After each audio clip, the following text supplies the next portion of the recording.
What's going on, people? It's your boy Tops back again. Apologies for the late start, man. My alarm didn't go off. But yeah, big up everyone in the building, man. Make sure you guys like the video, subscribe to the channel. I'm back. I'm here now. And yeah, a lot of news to get into, man, over the weekend. That's happened, obviously, late last night as well. Breaking news about Spurs and Savinho, man. That's kind of caught me off guard as well. Big up Darren in the building, man. I said fully late black man time, man. Bro, listen, yeah, haven't seen the best of us, man. That alarm didn't alarm. You get me? But yeah, big up yourself for being in the building as always, man. Better late than never, my bro. Big up top says Darren, fully late. I know, apologies, but we'll get straight into it for sure, my guy.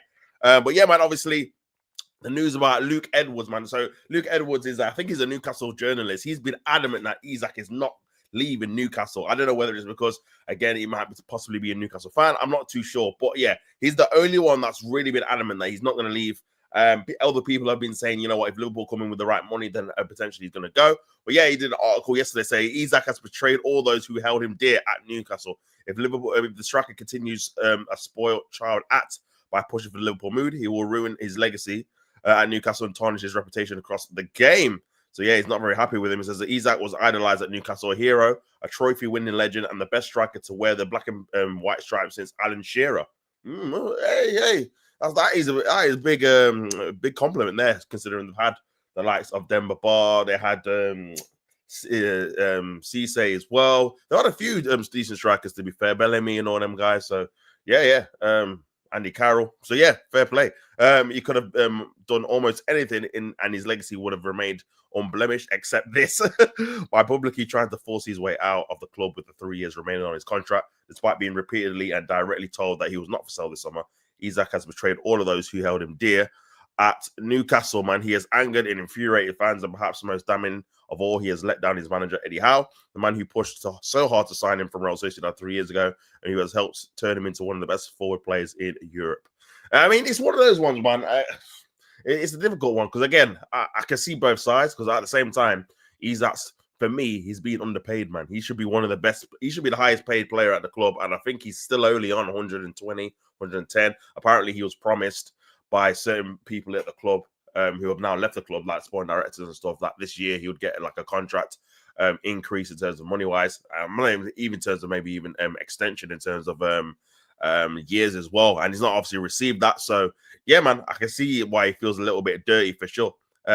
Big up T Late Sports, big up Lavi and Guna, my brother, man. What you telling me, bro? Better late than never, my guy. Big up, man. Make sure you go subscribe to Lavi and Guna, a real one in the building as always, my G. Come on, man. Said a rubbish article. Players come, players go. Says Darren. Yeah, I agree, bro. I feel like I don't think you can hold people accountable like too tough about obviously ruining legacies and that. Like at the end of the day, I feel like Newcastle fans are obviously well entitled to their opinion, of course, but at the same time, it's like I don't think they would have even dreamed that ISAK would have scored a goal in a cup-winning final, which they won, the first one in 70 years, and also got them Champions League 2 years out of 3 he's been here. So I think he's definitely more than repaid the faith that Eddie Howe put into him by scoring the goals and helping them achieve things they weren't achieving for the last 70 years with the cup, and then they haven't been in the Champions League since like 2002, 3 or something like that. So they're achieving big things with him up front as well, being like the main focal piece. So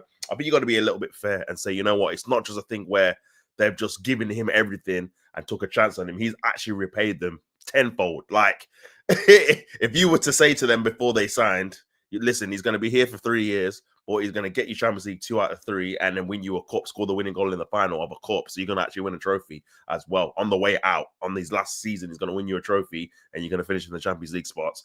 I think Newcastle fans would have took that. So, yeah, man, I don't know, man. I feel like expecting him to be there for 5, 6, 7, 8 years like a Shearer was not realistic because obviously Shearer was a Newcastle fan.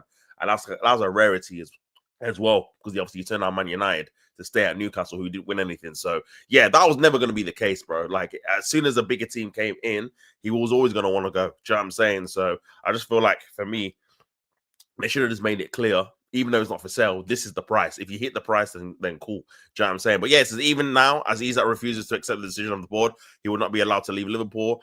Eddie Howe has tried to put an arm around him. He has tried to ensure that there's a way back for him to return to the fold. Eddie Howe, however, understands his frustration and can accept his bitterness, but he cannot accept a player who refuses to adhere to the professional standards he demands. Isak is too diverse to be allowed to mix with the rest of the team. That is horrible, regrettable place to be. Isak has made it clear he's not in the right frame of mind to play for Newcastle or train with the group. The longer it goes on, the more damage he will do. The forward's behavior has been despicable. I mean, this article's a bit mad. I can't lie. yeah, it's a bit mad. It's not just his reputation at Newcastle that he's taking the beating. It is how the rest of the football world will perceive him from this point on. Bro, I don't think the rest of the world are perceiving him any type of way. I just think they do. They all just think he wants to go to a bigger club. So this is what you have to do in certain instances, man. When a team doesn't actively want to sell you, you got to make it clear that you want to leave. So the bidding club gets a little bit of an advantage. And obviously it gets a bit of encouragement that they're not just wasting their time, bro. That's just how it goes, isn't it? I mean, if he was not doing any of this, Liverpool won't come in for it because it's like, oh, well, he's happy at Newcastle. They don't want to sell him anyway. So it's like, what's the point of even like wasting our time? If he's can act this way at Newcastle, how will he behave at other clubs when he does not get? Nah, it's not. Yeah, this article's a bit crazy. It's when he doesn't get what he wants. His behavior has been despicable on the road to redemption from here is long and atrocious one. He has effectively refused to go on a preseason tour and is no longer in the suitable state of mind to train with teammates, let alone play for the club that turned him into a superstar. So where does Isak go from here? He can continue to agitate to leave. He can hand in an official transfer request. There are options he can take. He can stick to his current plan of making things as difficult and uncomfortable for Newcastle and NAL as possible in the hope that he breaks their resolve and he, for all intents and purposes, forces them into allowing him to sign for Liverpool. That is his desire. But in football, as in life, we do not always get what we want when we want it. He can continue to act like a spoiled child. If you do articles, I don't think you can be this opinionated, man. You got to be a bit balanced, bro, because I think he's acting like a spoiled child at all. I think you can obviously be upset with him in terms of he could have handled this a little bit better, but at the same time, you've got to look at it from his point of view, bro. If he doesn't want to stay at the club, then what do you want him to do? Like, this is the only thing he can do, like, physically, in terms of making it known that he doesn't want to stay there. Do you know what I'm saying? Without it being mad. Do you know what I mean? Because he's only not turning up for pre-season. That's it. It's not like he's cussed out the club saying they're holding me back or done interviews, which people like Garnacho and all these other guys have done, where they've publicly criticized the club. So he's not done any of that. He's just stayed quiet. They're just not turning up for training. So yeah, man. It's kind of crazy, man. It's kind of crazy. Johan Kabay went on strike to try and force a move to PSG, but he was reintegrated in by the manager Alan Pardew at the time. He performed so well on the pitch that the fans forgave him, and he eventually left for Paris the following January. He went on to leave with some goodwill. Before that, Kieran Dyer enjoyed a tumultuous relationship with the Newcastle supporters after it was revealed that he refused to play on the right wing in a game at Middlesbrough at the start of Sir Bobby Robertson's final season as manager. He was widely booed and jeered, even when playing for England in the international game at St. James's Park, cupping his ears on the pitch to entice further an irate fan base. But he played for another 3 years at Newcastle and was key player under Robertson's replacement, Graham Souness, and then under Glenn Roeder. He was never idolized as he once was, but he stopped the booing and then the respect to the supporters by giving his all on the pitch. Never too late to repair relationships. Harry Kane went missing on the start of pre-season, trying to force his way. This is what I'm saying, bro. Harry Kane did the same thing, man. Like, this is what people do. Look how much of a legend Harry Kane is for Spurs in terms of top scorer, whatever. But he was welcome back and played another year before leaving for Bayern Munich. Luis Suarez did the same, as well. It was happening before and it can happen again. I think Rooney wanted to leave as well, Man United. So, bro, this is not a new thing, man. Big up everyone in the building, man. Make sure you guys like on the video and subscribe to the channel as well, man. Big up everyone in the building. Let me get to the comments. My man boy laughing emoji. Man is enlisted to transfer if he wants. Entitled to a transfer if he wants. Why should he sit on 120 week out in the middle of? This is what I'm saying, bro. Like, again, he's been vastly underpaid, in my opinion, as one of the best strikers in Europe. Never mind the Premier League. So, yeah, I agree, bro. Like, if the guy wants to go and he's got 3 years left, he has to make it clear to people that want to sign him that, I'm willing to leave. Do you know what I'm saying? So, yeah. Big up Darren said one of the best strikers in England, only earning 120k while earning Haaland earning 500k. Rubbish moves by the Toons, man. Big up Darren as well. Big up Toss, big up Kurt, man. Is that what Newcastle have said? They aren't selling. He's like, yeah, for sure. That's why they've come out and said that he's not for sale, especially because they can't get any replacements for him. I know they've been linked with other players now, but at the same time, it's like, bro, like they can't actually get any kind of real kind of top level kind of strikers to replace him. They still have to Wissa. They tried to get Sesko. They tried to get all these other players, strikers, and Ikitike. Ikitike looked very good yesterday, by the way. Yeah, they tried to get all these other players, and they've not managed to get them over the line. So yeah, man, it's a bit of a difficult one for them. So I don't know, man. I feel like if they do get two good strikers, then potentially they could look like they're going to sell him if Liverpool come in with the right kind of price and obviously price tag. I think they want about 150 mil. So, but yeah, I don't know whether Liverpool are willing to do that for sure. Big got Andrew, man, in the building. Players want to play at big. This is what I'm saying. Players want to play for big clubs for sure, man. That's 100% true. You can't really hold it against them for sure, man. Big up football, locker room banter. Big up everyone. Big up yourself, brother. Hope you are well. Good to see you in the chat, my guy. Big yourself up every single time.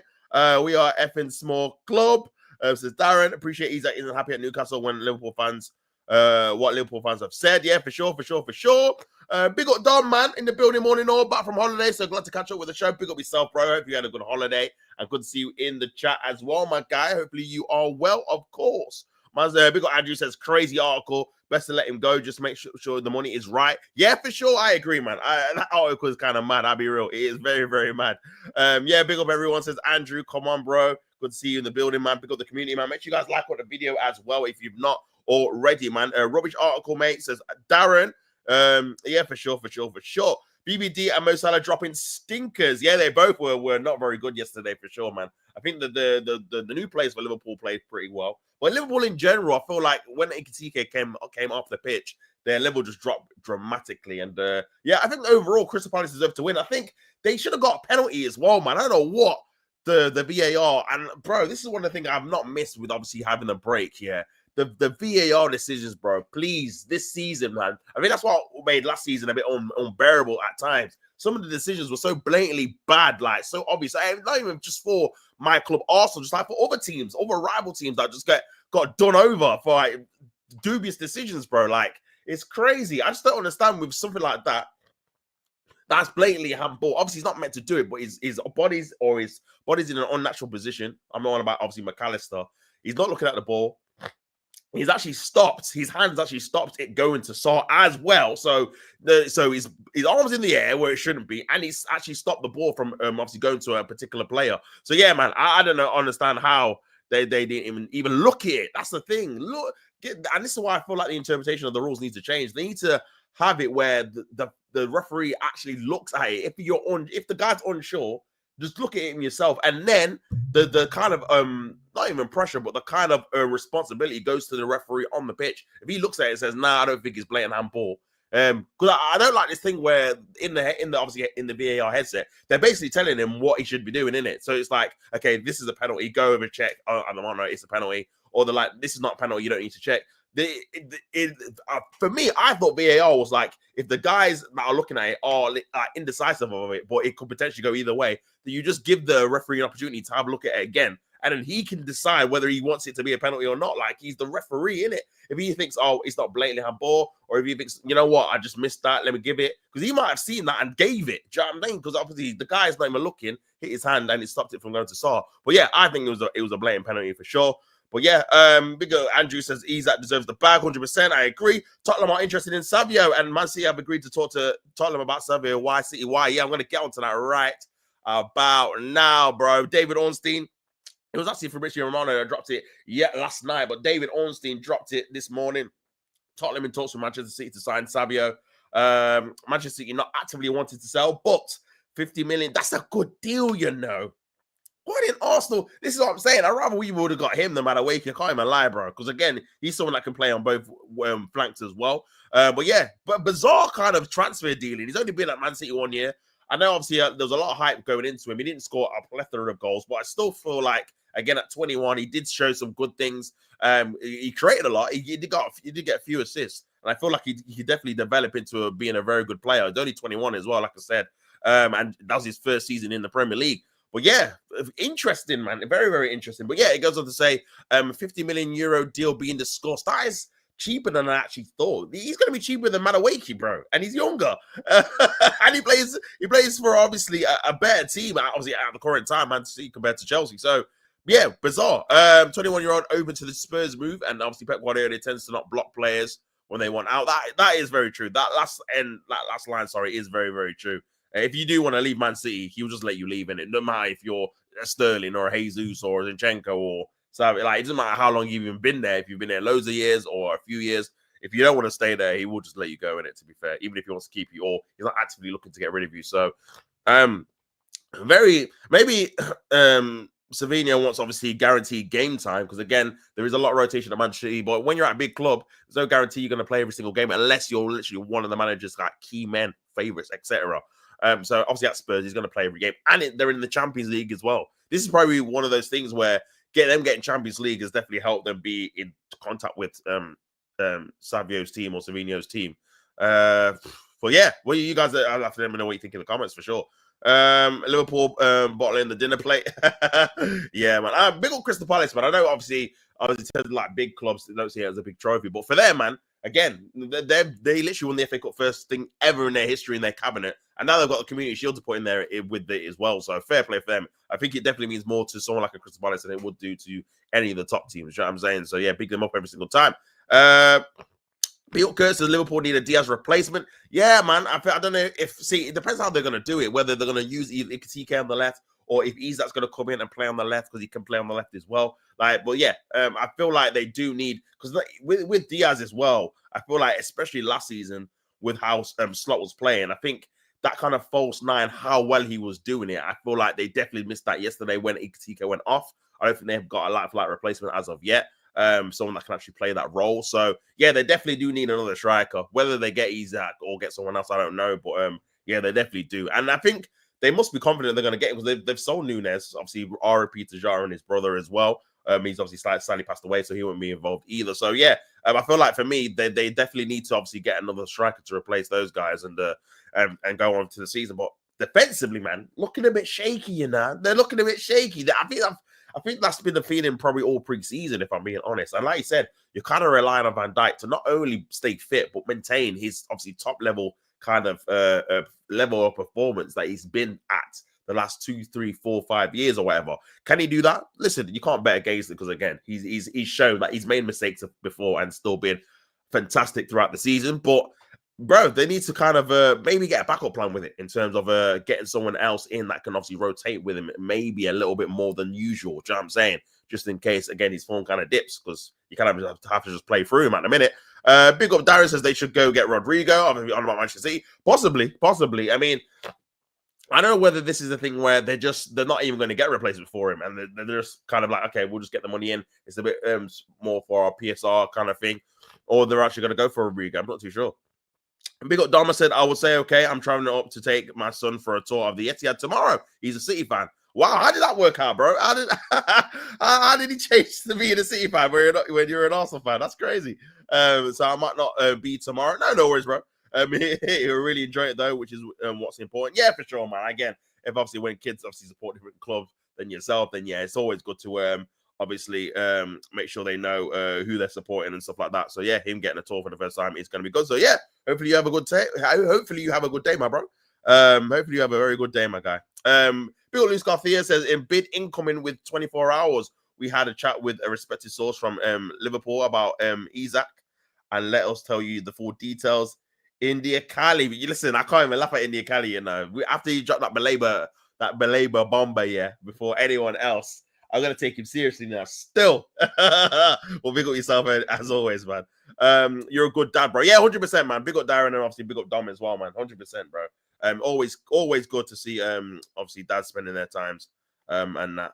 I said hopefully City don't sell Savio. Yeah, it's looking likely at a minute, you know. If Tottenham are in talks, that means they've probably got the go ahead to definitely move him on. So I'm very shocked about it, man. I'm very, very shocked about it. I didn't think he was up for sale at all. Like, especially when you got the likes of Doku, you got Grealish, who obviously they're both wingers who you'd say the City would sell before they'd even consider selling Savio. So I don't know. It just smelled like you'd have to get a replacement with him, especially if you're still going to sell Grealish, because that would make you very light on the wings. That means what you stock you. Obviously, Bernardo Silva can go out there as well. Mamouche can go out there too, but they're not out and out wingers, are they? So I don't know, man. It does leave you a bit light in those kind of areas, man. But yeah, very, very very, very interesting to see how obviously that's all panned out for sure.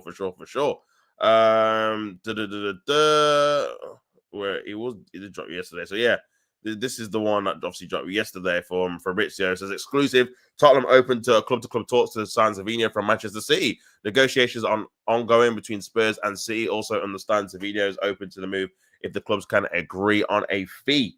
Yeah. Spurs boss Thomas Frank has indicated Savinho as an ideal player. So yeah, that's the one that obviously they want to get. And yeah, man, again, it's kind of a thing where obviously the link with Morgan's Gibbs White. Madison's obviously got an ACL, so he's going to be out for the season because Zevski's going to be out until September, October. So they kind of do need some attacking players, whether it's wingers, number 10s, etc. But yeah, they are trying to make sure they get that over the line. So we will see. But yeah, big up everyone in the building, man. Make sure you guys like on the video, subscribe. That's a trash shorts.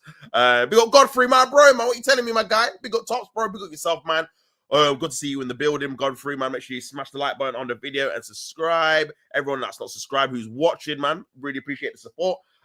Big up Don, man. Says thanks, Darren. Like most parents, I'm doing my best, 100%, man. That's all you can do anyway. To be fair, just make sure obviously your kids have the best kind of childhood that they possibly can have, man. And I feel like again, when he's older, he'll definitely remember things like this, Dom. So yeah, big up yourself, big up, bro. Come on, man. Big up everyone in the building. Hopefully, even if Tottenham come in with a big bid, City should reject it. I mean, that Kurt, man, it looks like they're going to be open to obviously selling the man, especially if Savio's actually pushing for a move. And this is what Pep Guardiola is like. To be fair, like he won't stand in the way if a guy's not happy in it. So, boy, kind of come out of nowhere, man. But he'd be a very good. I mean, obviously I don't like Spurs, but he'd be a very good move, very good signing for Tottenham if they were to get him. Because I rate him as a player. I know he's getting a lot of stick because he wasn't scoring that many goals and stuff like that. But I don't know, man. I just feel like, again, when you see him on the pitch, he did always look like a danger, and he was very versatile as well. So I think potentially he could be a very good signing for Spurs if he obviously, I'm guessing he's going to be the Son replacement in terms of like, he's going to be the superstar on the left or right. Do you know what I mean? So yeah, obviously a bit of breaking news now. It's a Tsimikas is expected to leave Liverpool as he's been left out of the squad against Palace for this reason. Prepared to go and try a new chapter. Already got approached by Nottingham Forest early in the window. So yeah, that's Tsimikas out. It was obviously touted that Robertson was going to be linked with the move to Atletico Madrid for £8 million, and then that kind of just stalled. So I don't know whether they've called an audible and said, you know what, we want to actually keep Robertson, maybe because of his personality, even when he's not playing, he's seen as one of the leaders in the dressing room, and then obviously move on Tsimikas. Again, they've got Kirkes in their new left back. So yeah, he was expecting one of the other left backs were going to leave, and it looks like it's going to be Tsimikas. So yeah, I thought he's a decent little squad player. Again, but obviously, yeah, he's obviously time's come to an end. Big up Godfrey says, big up Darren. Hope you're good, bro. Big up yourself, brother. Hope you are well as always, man. Big up Darren. Another market opportunity missed by Arsenal. Yeah, for sure. This is what I'm saying, man. Like again, I don't know whether Man City would sell to Arsenal after obviously them selling us Zinchenko and especially one of like this kind of player. Like again, with the Zinchenko and Jesus, is them kind of two players, they'll kind of surface the requirements a little bit anyway. And obviously at the time, Arsenal weren't really seen as a threat. Now, obviously, we've been competing with Man City with the title not last season, a couple of seasons before that. Obviously, it did come out that they wouldn't sell a player to us again, which obviously makes sense. So I don't even know if they would probably even entertained it, if I'm being honest. I feel like they still see Spurs as below them in terms of where they're going to finish in the league. So they're pretty happy just to give them. But yeah, crazy, man. David Ornstein rates Indy weeks Indy weeks ago. Most times in this window, Indy got it right. I said hashtag small club. Big up Curtis. The City should have only said yes to Spurs if they offer over. Yeah, that's what I'm saying. I'm surprised about the fee cut. Like when it's 50 million euros, I'm like, well, I'm sure he's got like 4 years left, so that's a big lengthy contract. You're just seeing the going rate between like wingers. You could argue he's better than Alanga and better than Madueke. Do you know what I'm saying? And they went for 50 plus. So you could argue, say, you know what, I want for the potential as well, because he's 21. So you could say he potentially could be one of the best wingers in Europe, best wingers in the league. Like obviously he's still only 21, a couple of years, 23, 24. He could be one of the best in the game. So you could obviously put that tax on top of it as well. So yeah, I'm surprised if that fee is correct by David Ornstein, 50 million euros. That's like 42 million pounds or something, 40 million pounds. That's very cheap, man, for a guy that's got 4 years left, 21, got a lot of potential, coming from a big team as well. And the teams are actively looking to sell him as well. Like, Don't know, man. It's a bit of a strange transfer. But yeah, big up Kurt. Also Dom, yeah, come on, big up everyone in the building, man. Football locker room banter, Latvian Guna, come on, bro. Big up everyone in the building, of course, man. Really appreciate you, everyone in here, man. Make sure you guys like the video if you've not already, and subscribe to the channel if you've not already, people. Big up Dom says 4xG is worth. Savio massively underperformed last season, but that suggests he's got the potential to be a class player. Though I doubt City would want to sell to us now if they, yeah, this is what I'm saying, bro. This is what I literally just said, Dom. I don't think they would sell to us, man. Why would you, man? Like, again, there's no reason why you'd give any kind of chance to any of the guys that have been in and around where you finish in the league, any kind of advantage by giving you one of their potentially good players. You know what I'm saying? So, yeah, man, I don't think that would happen. But yeah, with Tottenham, I can definitely see that obviously being a thing, them selling to them instead. But yeah, I think Savio definitely, in terms of, like you said, he didn't get a lot of goals last season. I'm not even really sure what he got. Let me have a quick look, man.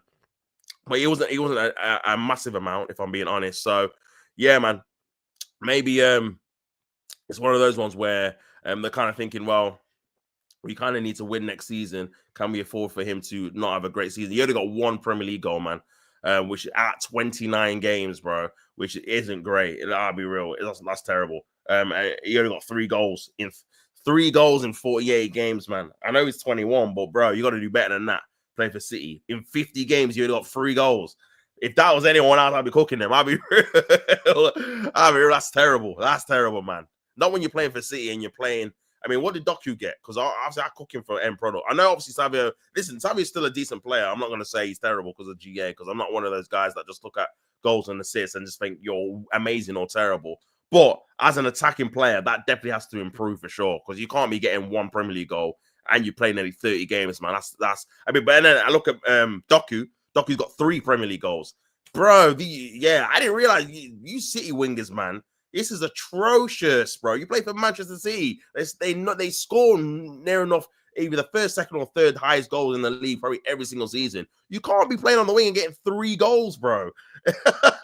Doku in the last 2 seasons got 3 goals, man, for City in the league. 3. 30 games. He got 8. He got 8 in all competitions, which is a little bit better.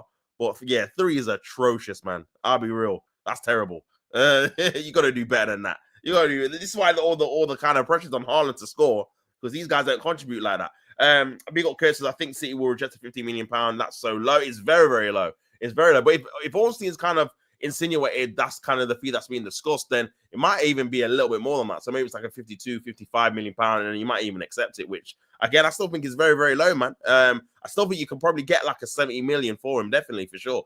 Just based on potential. Thomas Frank doing a madness over there, says Darren. 25 mil will be okay for Zivinho with a laughing emoji. Big up Godfrey, big up Godfrey in the building.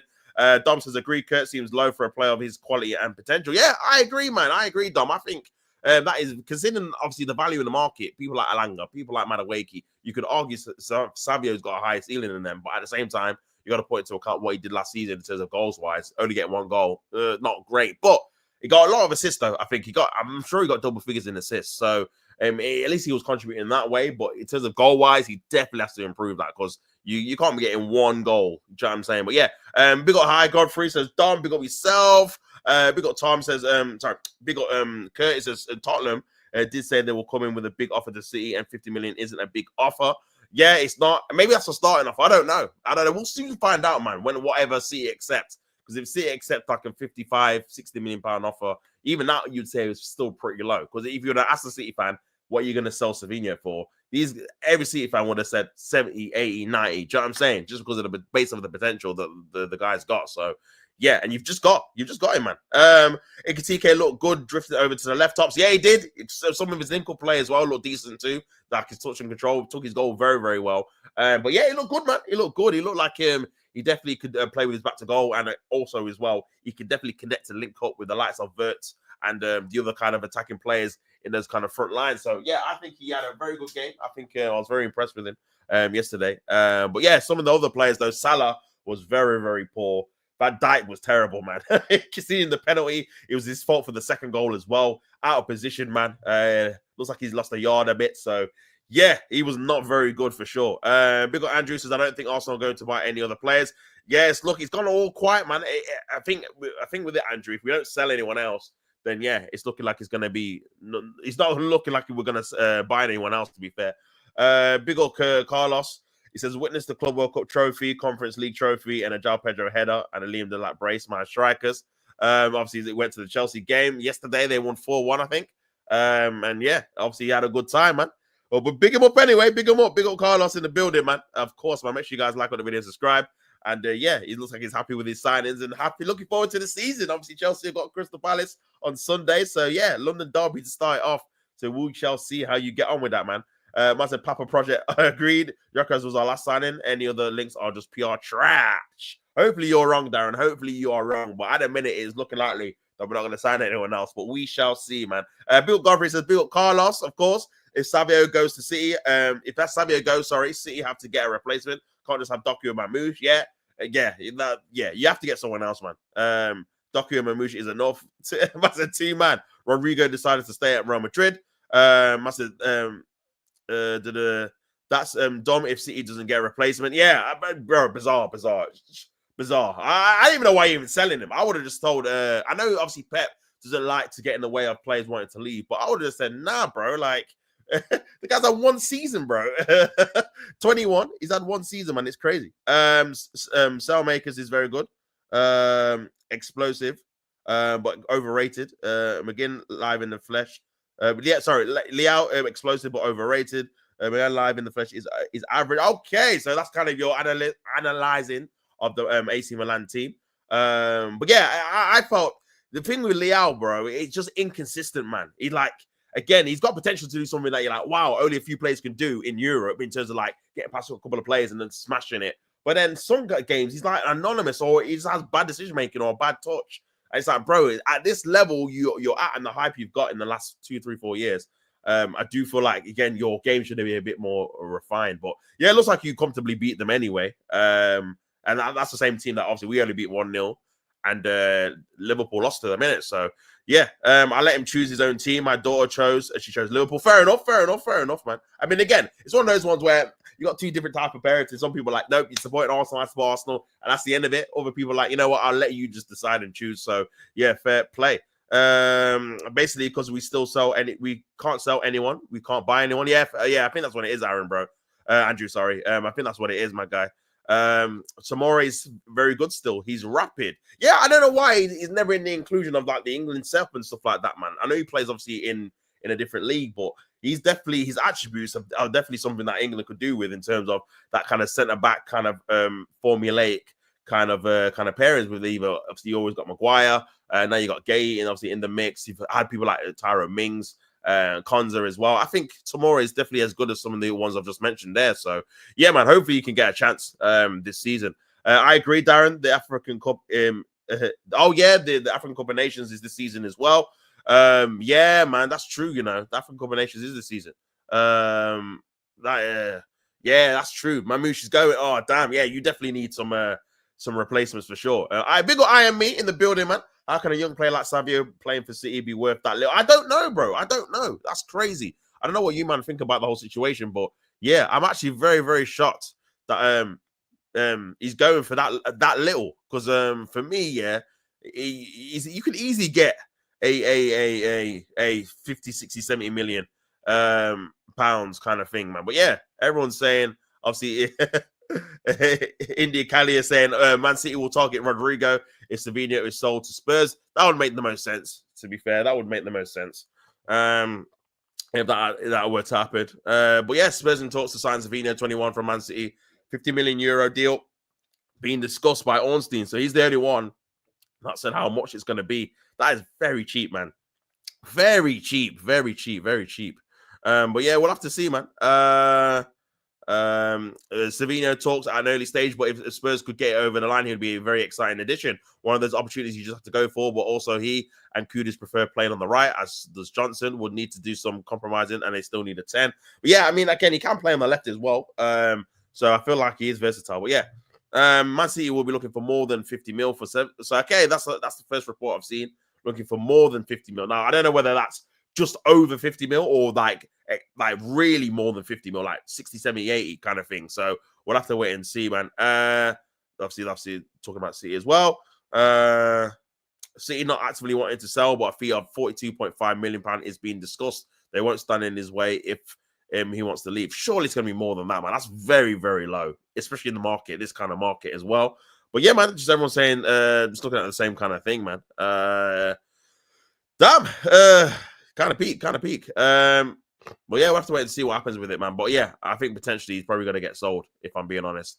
And that'll probably be the end of that relationship there. Can't let Jack Grealish and Savio go and not get a replacement. Yeah, that's kind of crazy. That is kind of crazy, man. How good is Savio? Savio is decent, signing for someone. Yeah, he's got a lot of potential, man. He's got a lot of potential for sure. Bill Carlos says, Kurt, you'll get Rodrigo. It's looking like it. That just seems like the obvious kind of replacement for obviously Savio there. We might see 115 City go for Rodrigo after shipping out Savio and Grealish. It's Savio who wants to move, not City. That's mad. Yeah, it is. He's pushing for the move, my guy. Carlos, I'm not sure about that one. So obviously on about Rodrigo. It feels like you are open for another kind of another kind of massive signing if you kind of move some players out of the way for sure. Big up everyone in the building, man. Big up Tyrell, got a TV. Big up yourself, bro. Hopefully you are well. Good to see you in the building, of course, as always, man. Big up Chanzo. Big up yourself, my guy. Hopefully you're good. Savio does get decent minutes at City, right? I think he's played 29 games at 38, so it's decent for a 21-year-old, to be fair. Yeah, that is decent, man. So yeah, big up Edits, man, in the building. Obviously Manchester City fan. He says, I'm open. Seems like I'm another Madueke. Oh, that's pretty harsh, man. That's pretty harsh. I feel like it's a little bit different, man. Obviously first season, 21. He's much younger as well. I think maybe it's one of those ones like maybe he's not ready for Manchester City right now in terms of being that world class. Obviously, Manchester City are used to having world class players like Kevin De Bruyne and Haaland and stuff like that. So maybe he's not in that kind of bracket just yet, but I feel like he definitely has the potential to be molded into that kind of level for sure. Because again, he has shown some glimpses where he does certain things in terms of on the ball, his directness and stuff like that. It just kind of his end product says in terms of goal scoring wise. Because like Dom said, he definitely underperformed. His XG only got one Premier League goal, so that's something he has to improve on. But with time, again, it's early 21, playing on the wing, so. A couple of years, I feel like he definitely can improve on that. And then you start to get more of a finished kind of player in terms of someone that can be direct, very good on the ball, and also can obviously get GA as well. Big up Darren says this window is one of the best windows I've seen in terms of play movements and draw. Yeah, bro, ball for ball, pound for pound, bro. This one, you know what this window feels like? It feels like it's like 3 different windows merged into one because you've got like a player like ISAK on his way out, trying to force for a move. You always have that kind of drama in there. Then you've got like the marquee kind of player with Wirtz getting signed for over 100 million. That you've had that in the past with like Casado and stuff like that. So and Rice, like it feels like it's like 3-4 different windows merged into one window. You had the striker battle with Arsenal. You're either gonna get Sesko or Gyökeres. They end up getting Gyökeres, and obviously Man United now of spending money too. Chelsea have obviously spent some good money as well. So yeah, I agree, bro. I feel like in terms of excitement and obviously teams making moves and signing decent players, man, I feel like it's definitely been evened out pretty fairly, to be fair as well. Even like Manchester City at the start of the window getting all these players in renders and stuff like that. So I think everyone's had their little bit of a time where wow, they're making some good moves, or wow, they're making a couple of good signings kind of thing. So yeah, man. Big up Kurt says Bernardo wanted to move the last 4 years and still like, yeah, very true. Very, very true. But probably the only difference with that is that I don't think you've actively been in talks with another club. Correct me if I'm wrong. I don't think you've actually been in talks with another club, like agreeing a fee and stuff like that with Bernardo since he's been there. I know there's been like rumors he could go to PSG and other kind of teams, but nothing kind of concrete as this, as like you're in talks with another team and you're open to selling him with the other team. Like it's only really going to take Spurs not actually paying the money that you need for you not to sell him at this point, in my opinion. Savio will roast City if he joins top Spurs. It's crazy signing for the Spuds. Yeah, mad signing, man. Must have not wrong, Lewis. Not wrong. Revenge on Pep loading with a laughing emoji. Big up Kurt says Savio can't play every single week at City. It's called rotation. Yeah, this is what I'm saying, bro. Like again, with the age he's at as well, you wouldn't expect him to play every single game too. Like when you get a player of that kind of age that's got like potential, you kind of need someone really that's a bit better than him and that someone that he can learn off. So obviously, when he gets to 23, 24, 25, those kind of years, he's kind of ready to fit in and play Champions League and Premier League every single week. Do you know what I'm saying? So, but at Spurs, he'll be probably one of the best players. Do you know what I'm saying? Especially when you look at Brendan, like the other kind of winger options. They've just got Kudus, who's obviously a very good player. But you look at Brendan Johnson as well, who's another one. So, yeah, man. obviously, and they just got rid of Son. So yeah, I think potentially you could be playing on the left. Big up Chris, man. Big up, mate. Hope you're well. Big up yourself, bro. Hope you're good. Good to see you in the building. Of course, as always, you've not missed out. He's like Medawaki. Says edits. City should be selling Doku, not Savio. Yeah, again, Doku's another one where you think, wow, potentially he's been there 2 seasons instead of Savio's 1. Has he shown any kind of massive improvements? I'm not too sure. So yeah, man, crazy. Big old Luis Garcia says Diaz left Liverpool because he wants to be a starter. Not only that as well, obviously the wages he was on, man, he's only on 70, 80k. He wanted a big bumper contract, of course. Obviously reflecting his contributions to Liverpool win the league and other trophies. So yeah, that's another thing as well. Big up Chris, man. Indiana Jones got it right this window. That's crazy, man. Indiana Jones, you know. But yeah, man, it's mad. Big up yourself, Chris. For that. Big up Benji, long time no see, man. Big up Tops, my bro. Big up yourself, bro. Good to see you in the building, of course. Good to see you here. Hopefully you are well. Big up Edits as well, back in the building as well. I'd accept 50 million. You'd accept 50 million, yeah? So that's kind of interesting, man. And kind of two contrasting kind of Manchester City fans. Kurt doesn't want to sell him. Edits is happy to sell him. So yeah, very interesting for 50 mil. I think you should be getting a bit more. I'll be real. I think you probably should be getting about 60 or 70. I'll be honest, man, because he's 21. He's only got 4 years left on his contract as well. That's definitely something you got to take into account. And he's only played 1 season for you guys. So yeah, big up Chris says I rate Savio. He's levels above Doku. Oh, okay, but I think he's better than Doku personally. Yeah, 50 mil seems very, very low still. Let's splash the cash on Rodrigo. Yeah, Rodrigo's definitely available. Well, I say he's definitely available. At the minute, he's saying he wants to say it's at Real Madrid, but I feel like if the team comes in very aggressively for him, then potentially he could be persuaded to leave. Lee gonna rate Savio so much. If he sees him in the Spurs kit, he will be heartbroken. Yeah, I know. Lee does actually rate him a lot. He was biting for him, man. Even when he was getting pelters, bro, at the start when he wasn't getting any GA or whatnot. But yeah, we'll have to see what happens, man. Him in the Spurs shirt's crazy. We got Kurt. It says that's why I think City won't accept 50 mil. Interesting, man. Maybe you're right, Kurt. Maybe you're right. I'm sure we'll find out in a couple of days, man, what's gonna happen. Big Andrew says you take Savio for sure. Market opportunity. Yeah, for sure, man. 21 years old, can definitely mold him in. Can play either wing as well. He's got the potential to be really, really good as well. So yeah, I think he can be a rotational kind of player at a big club. But even for someone like Spurs, I think they're just gonna. Spurs might actually be better for his development because he does need that kind of period of time where he just plays every single game. And that's it. He's just a starter. So maybe he does actually need that. Big up Godfrey says pretty sure Diaz was a star at Liverpool for most games.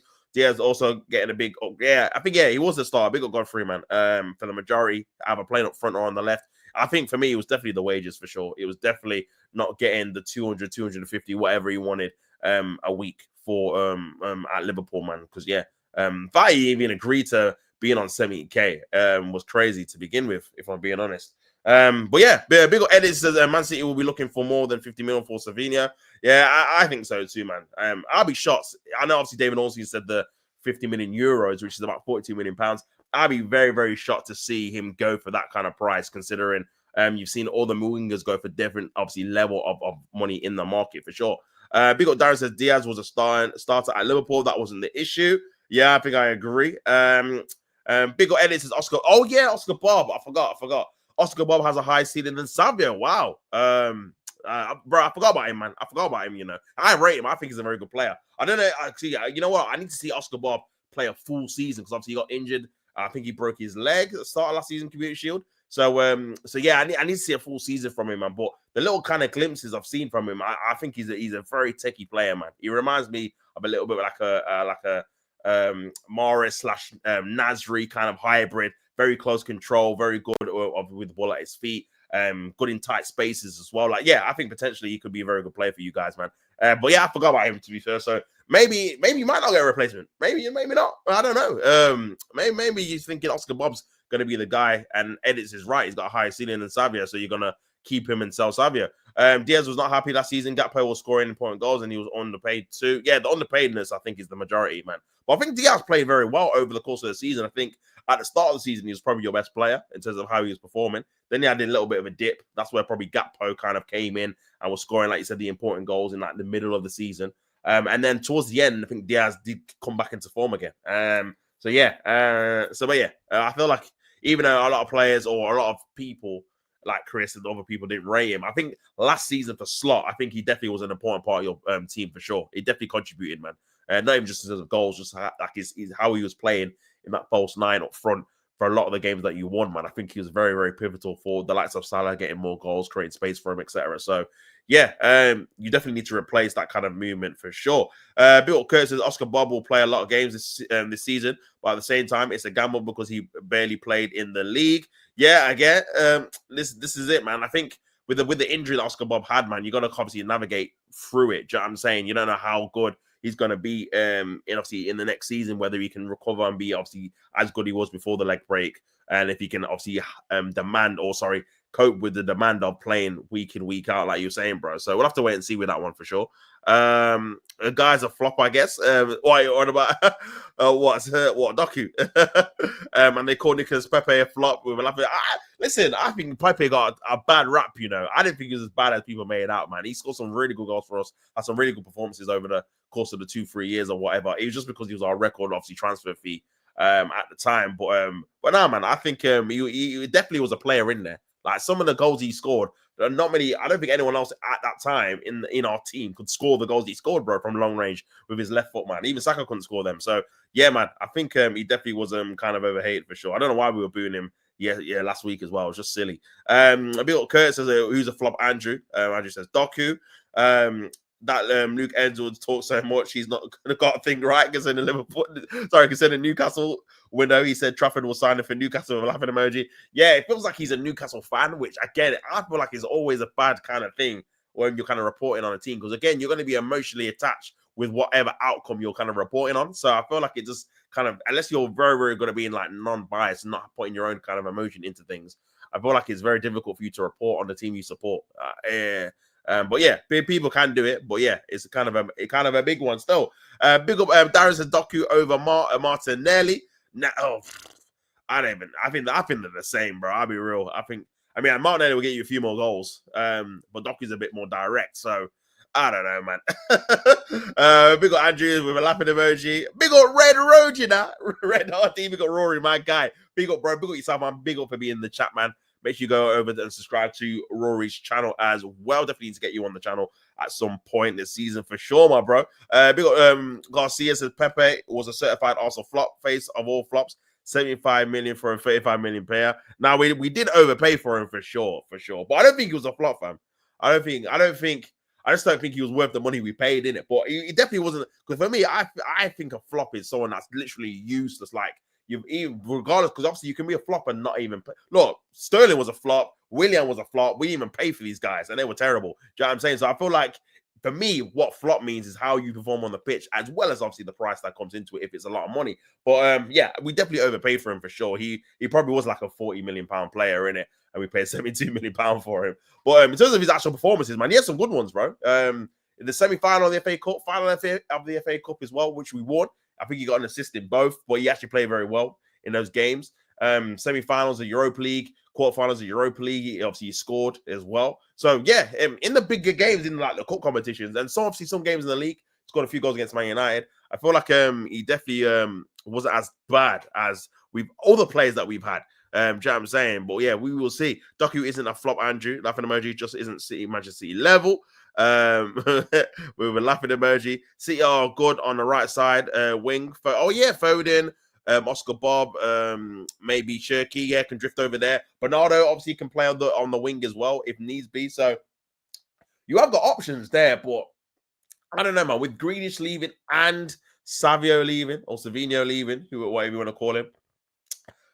Are you a bit short, especially with the AFCON? Obviously, you know the likes of Mamouche is going to be going. So I don't know, man. It just depends, bro. It just depends. It just depends if you want a bit more wiggle room for sure. Bill Chris says, I don't count Community Shield. It's a game for charity. Defensively, we are concerning. Frimpong gets caught in behind. Van Dijk had a stinker. Bill Chris, man, for the honest assessment of the team. But yeah, in terms of Community Shield, like I said, I'm happy for Crystal Palace because, again, even though the big teams don't count it as like a trophy because it's not, obviously, it's a friendly. But I think for someone like Crystal Palace, you can put that in their trophy cabinet as well as the FA Cup. That's going to be like an official trophy for them and their fans to obviously go into the stadium, look at and stuff like that.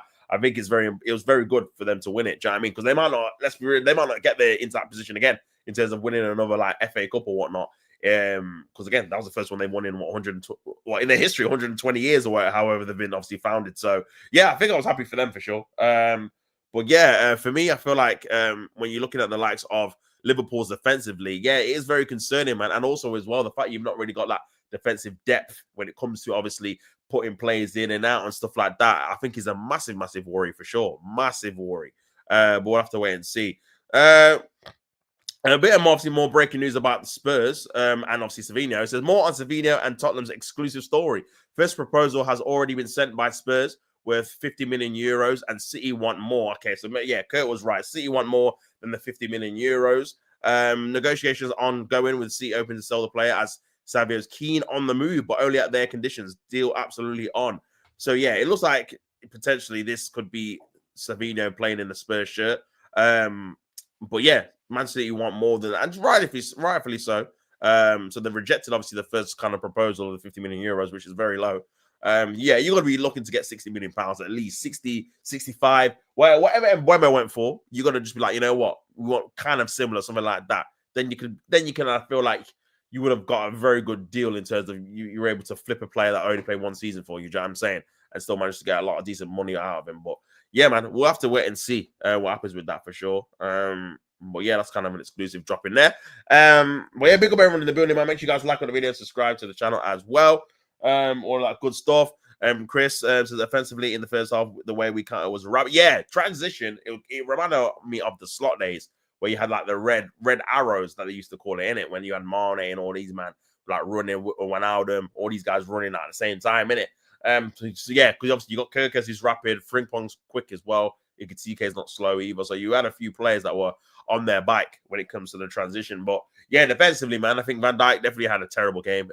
Conceded the penalty, was at fault for the second goal. And yeah, I think you definitely need to. I mean, a lot of Liverpool fans have said in the kind of pre-season, that's one of the kind of worst things, or one of the things that concern is your defense, man. So we'll have to see how it holds up. But again, I think not only because of your actual defenders, and you could argue you definitely need more depth for sure. But that DM role, bro, that's someone that's going to destroy us. I still don't think you've got it. I know obviously Gravenberch did a fantastic job, but again, you're kind of relying on him staying fit, and also him still being that kind of same level in form as well. Because again, he's not a natural DM, but he did play very, very well last season, man. So yeah, and again, yesterday you didn't have Gravenberch, so yeah, man. I think that listen, I know you have to ease it. It's crazy because you look at Liverpool's team, and I think people are kind of getting fooled by the fact that you're signing players in, but you're actually letting go few your players to replace them. So you're not actually improving your numbers wise in terms of squad wise. And in all the positions like centre back and DM, you actually just need more bodies in there. Do you know what I'm saying? So yeah, we'll have to see offensively in the first half. We're wrapping it there. Leo is a yo-yo, says Darren. Big up BX Gunner 81. I take Lookman at Arsenal right now. Definitely, man. I'll definitely take him as well. I think he wants to go to Inter Milan. He wants to stay in Italy. But yeah, if the opportunity arises, definitely will take him for sure. You only choose to support Arsenal if you want tears. Says Chris, it's bigger for Palace than Liverpool, the charity shield. Yeah, for sure, man. I think definitely getting a charity shield for Crystal Palace is something their fans will remember forever, man. And again, it's all just depending on which team you support and how important it is for your particular team. But yeah, big up the Palace fans, man. Another day at Wembley, and they won another game at Wembley, man. So yeah, big up Darius. Lockman is decent. I prefer Matoma though. I think Matoma's good as well, but yeah, I just think anyone on that left is going to be an improvement to what we've got, if I'm being honest. Big up IME. What's your predicted list of the top 5 goal scorers this season? And what's your predicted goals that they will score? Oh, that's a very good question. I don't know about the amount of goals, but I think it's going to be Haaland, Salah, ISAK. I'm putting Knockers in there because I'm expecting him to be in the top 5 for sure. And then the last one, I don't know, man. There's always like a wild card or like a wild horse. Maybe someone from Man United. Can Mbeumo replicate what he did before? I'm not sure. I'll say João Pedro. João Pedro, man. Let's dash him in there. Or Palmer, one of them two, man. I'd say one of the guys from Chelsea will probably get in the late 15s to 20 goals or something. Because I expect obviously the top 4 to have all goal scorers that are obviously scoring a lot. But yeah, we'll see, man. I'm not sure how much they're gonna get. Probably ranging between 28 to like 21, I'd say. but I'm not really sure the exact number. But big up for the question as always. Very hard to predict. Lots of ballers signed all over the place for sure. Renders was class the other day. Yeah, I did see a couple of his goals. I seen that ball from Shirky, man, was crazy outside the left foot. Yeah, mad pass. Renders makes a big difference in the City midfield. Yeah, especially with obviously Rodri out for another month now. So yeah, you definitely need to strengthen in that position for sure, man. Sesko to score 8 in all comps. Man said 8, you know. Yeah, I'm very intrigued to see how well he does, man, and if he's going to be prolific. Because again, people are saying, well, I wanted Sesko that he's outperforming his XG, like he's scoring those like long range volleys in positions he shouldn't be scoring in, etc., etc. But I'm always curious to see, okay, you're scoring them kind of goals, but do you get in the position to score the easy goals? Like, there's always good to have a bit of variety in your kind of goal compilation, because you're not always going to score that volley from at the edge of the box, or, do you know what I mean, where the keeper comes crashing out and you lob him from 50 yards. Like, you're not always going to score that in every game, so you want to be scoring the kind of goals that you're going to get chances for in majority of the games, and I don't really see that much in his repertoire. But again, young player again still, and we'll see how he obviously adapts to the Premier League and Man United. Big up Mr. Battle Reds, big up Tippy Toppy Talks, bro. Hope you're well. Big up yourself, brother, for being in the building, man. Come on, G. Good to see you in here as always, my guy. Big up Curtis says, City even rejected 40 million for James McAtee to some clubs. Damn. Yeah, they did. I mean, what's happening with that? Obviously, he's only got a year left. Is it a thing where they're definitely going to sell him? I know, obviously, Nottingham Forest wanted to sign him as well, and a few other foreign teams as well. So, yeah, very interesting, man, how that's been obviously rejected. And Mbuemo to score 20, says Mbuemo. Says Darren, sorry. We'll be there, Darren. We'll be there. Now the Arsenal deal for Madueke seems even more silly. Savio is a way better player. Yeah, but the thing is with Mr. Barra, I don't even think Man City would even sell him to us as well. But yeah, I agree. I get what you're saying, man. Market opportunity. And I feel like if you're going to be using him as that kind of backup to Saka, if that's going to be the case, then that deal definitely could have waited and we could have got other players in the meantime for sure. But yeah, man, crazy. This Savio news makes no sense to me. It just seems like it's just out of the blue. Like, I don't think any Manchester City fan, or even any football fan, was gonna predict that Savio will be on his way to Tottenham. That's like what? Well, one, why they sell him already after 1 year, and two, how much is he gonna cost? Because again, he's got 4 years left on his deal. Surely it's going to be in the kind of 70-80 million pound region for a guy that's got a lot of potential. Do you know what I'm saying? So, because I'm just trying to imagine if it's Liverpool or Chelsea selling him, bro. 21-year-old that you've just got that's been highly rated across Europe, they're going to be asking for 70 M's for sure, at least, man, if not more. Looks like some surprise transfers towards the end. Yeah, bro, listen, man, if this was just come out, and this is what I'm saying about obviously the transfer window, it only takes one tweet from someone that like an exclusive now that people are dropping that makes you think, what the hell is going on? Like, just one with this play that's not even been linked with the team. Do you know what I'm saying? So it's crazy, man. Seems the City want to upgrade to Rodrigo. Sensational moves if they make it happen. Yeah, I mean, that seems like the play here. It just seems like the obvious play. Getting out a younger winger for a kind of an older one, which again has a bit more potential or has a bit more kind of weight under his belt so far. Brazilian for Brazilian. Makes sense, man. Makes sense. And obviously that would make City have that kind of money as well. Well, I mean, they've already got money, but in terms of not being able to go over the PSR rules, them getting out maybe Savio for 50, 60 mil and then spending 90 on Rodrigo, it makes sense. And obviously wages-wise and whatnot. So, yeah, we'll see, man. We'll see. But if they get him, man, they'll be definitely looking good. But again, with City, whether they need him in particular or just need a winger, I don't know. Because again, I feel like with City and Liverpool, I think defensively is probably where the issues are going to lie in it, whether it's their actual defenders or DMs or whatever. I think that's kind of the main issue rather than their attackers, even though they could probably both do with more numbers in the attack. But in terms of quality, I feel like they've already got the quality there. So, but we'll see, man. We'll see what happens. I don't see us doing business with City anytime soon. Yeah, I think them days are done, bro. Them days are definitely done. It is ridiculous. Big up, though. Big up everyone in the building, man. Big up everyone in the building, man. If City get Rodrigo, then I will be happy. But for some reason, I don't see it. I don't know, man. I feel like you definitely, if Rodrigo comes out and says he's willing to go, and then I feel like you definitely will be in the market now for him because, again, you would have just sold Savio for 60, let's say 60 million pounds. You've got money that's come in now. You've got a position that's filled like free now. You've freed it up. So it just makes sense. Obviously, Pep likes Rodrigo anyway. Like, I think he's come out and said it before when you've played Real Madrid in the past. So yeah, I think there's a deal to be had there, bro. I'll be real. I think there's a deal to be had. That's a big moves for sure. And if that's the case, you know it's going to happen. Yeah, exactly. Big up Godfrey. Big up. 14 likes. Make sure you guys like on the video if you've not already, man. So let's see if we can get it to 20 likes before I head off. City doesn't F around with signings. It makes sense. It makes total sense. City upgrading to Rodrigo. The Rodrigo wage demands broke, and immediately Savio news came out. Timing is way too coincidental. Yeah, that's very, very true. That's very, very true. And it seems like this is, you know what this seems like? This seems like, okay, we didn't realize there was going to be opportunity to get Rodrigo because he was and ahhing. Now it looks like we can potentially afford him. Let's just get someone else out that, again, maybe we are kind of, what's the word? Hoping that he's going to be a good player, but we have some suitors for him now, like Savio. Get him out, then we can get Rodrigo in. This is what it feels like. It just feels like there was no kind of inkling that Savio wanted to leave or Man City wanted to sell him until literally the tweet dropped like last night. So yeah, it's crazy, man. Big Andrew says Arsenal not making any moves like a small club. Yeah, it looks like we're done, man.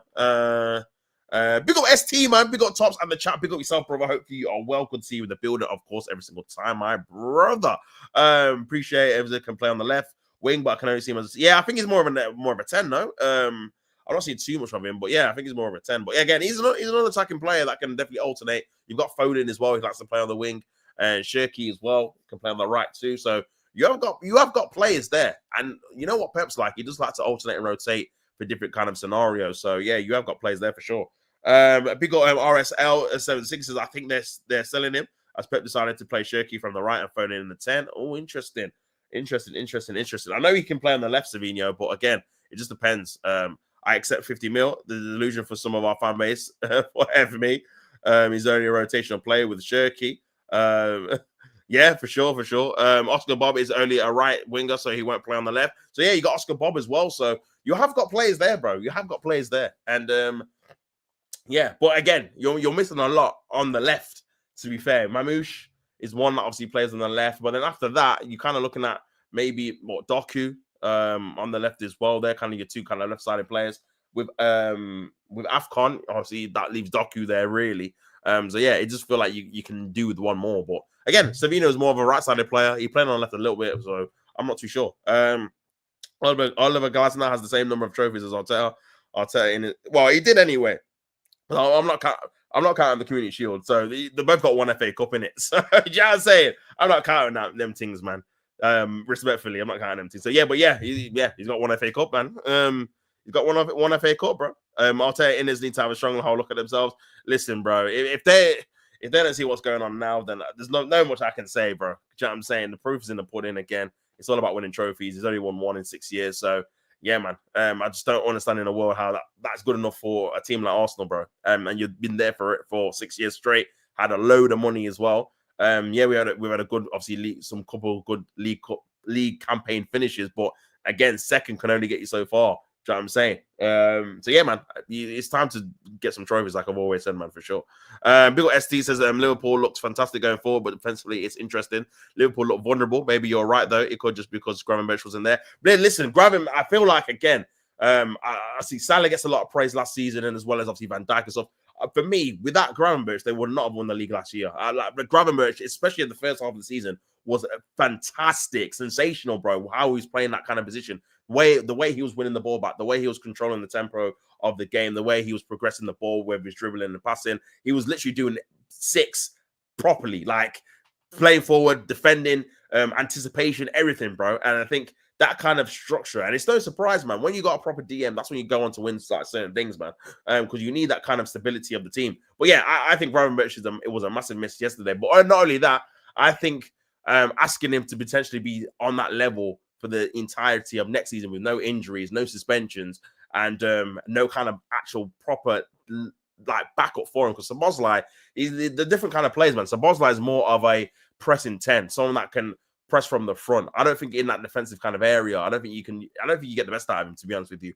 I think you kind of need that energy further up in the pitch to put pressure on the opposition in possession. Whereas when it's behind, obviously he's running around and stuff like that. But I don't know, man. I feel like, again, you don't really need that kind of profile in that kind of area. You kind of need it more further forward with what obviously he brings, man. But yeah, I think potentially they need another DM to go with Gravenberch so they can rotate the two. They've not really been linked with anyone, but yeah. But it showed that they've wanted to get one for the last 3 seasons. Casado, Lavia, Zubimendi are the 3 kind of guys they wanted to get. They didn't get any of them. So I think potentially maybe next summer, because they're doing a lot with the striker situation this summer and stuff like that, potentially a DM. Sorry, potentially a centre back as well.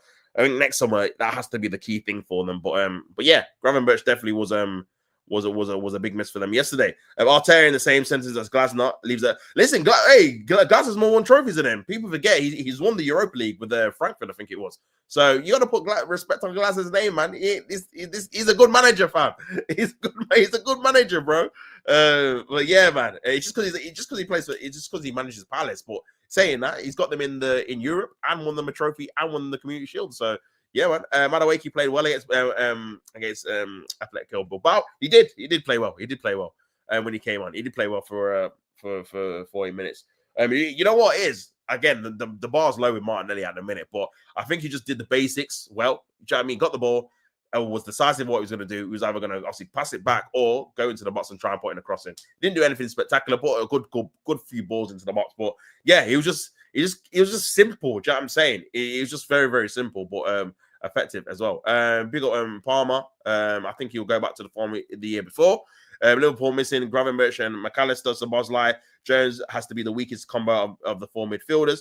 Maybe Pep has just seen something in this attitude in training he doesn't like. No, I don't know, man. Maybe. I don't know. I feel like, again, it feels like it's a market opportunity for them to get someone else. That's why they're just kind of rushing this kind of deal. Like, you know what? We'll be open to letting you go kind of thing. Or you might be right. Maybe he has seen something in training he doesn't like. Because, again, he's very particular. You see what happened with your man there, the right back. I can't remember his name now. I can't remember his name. His face is in my head, but I can't remember his name. Obviously, he got shunned out as well. So, yeah, it's crazy, man. Big up Normski in the building, man. My brother, man. What you telling me, my guy? Hope you are well and good. What's going on with Savio? Morning, my man. And the chat. Big up yourself. Absolute legend in the building, man. Come on, bro. I have to get you on the channel as soon as possible. Definitely have to sort that out, man. But big up yourself. But, yeah, looks like Savio. He's on his way to Tottenham Hotspur, bro. Like I said, Fabrizio Romano, more on Savio and Tottenham exclusive story. First proposal has already been sent by Spurs worth over 50 million euros, and Man City want more. Negotiations ongoing with City open to selling as Savio's keen on a move, but only at their conditions. Deal absolutely on. So yeah, it looks like potentially he's going to Tottenham Hotspur, bro. Kind of out the blue, out of nowhere. But again, this kind of transfer kind of makes you know that anything can happen while the window is open, man. A team that's not linked with any player or a player that's not been linked with any team can just be on the market and look like they're going to be on the move just like that in the space of a tweet. Do you know what I'm saying? So, yeah, you got to keep your eyes open, man, for these kind of deals for sure. But, yeah, this is definitely be one of the most shocking ones of the transfer window for sure, man. Because, yeah, I was not expecting him to be on the move at all. But big up yourself every single time, my bro. Man's a legend. Come on, bro. Big up Norski all day, every day. Big up, bro. Come on. Big up the chat, man.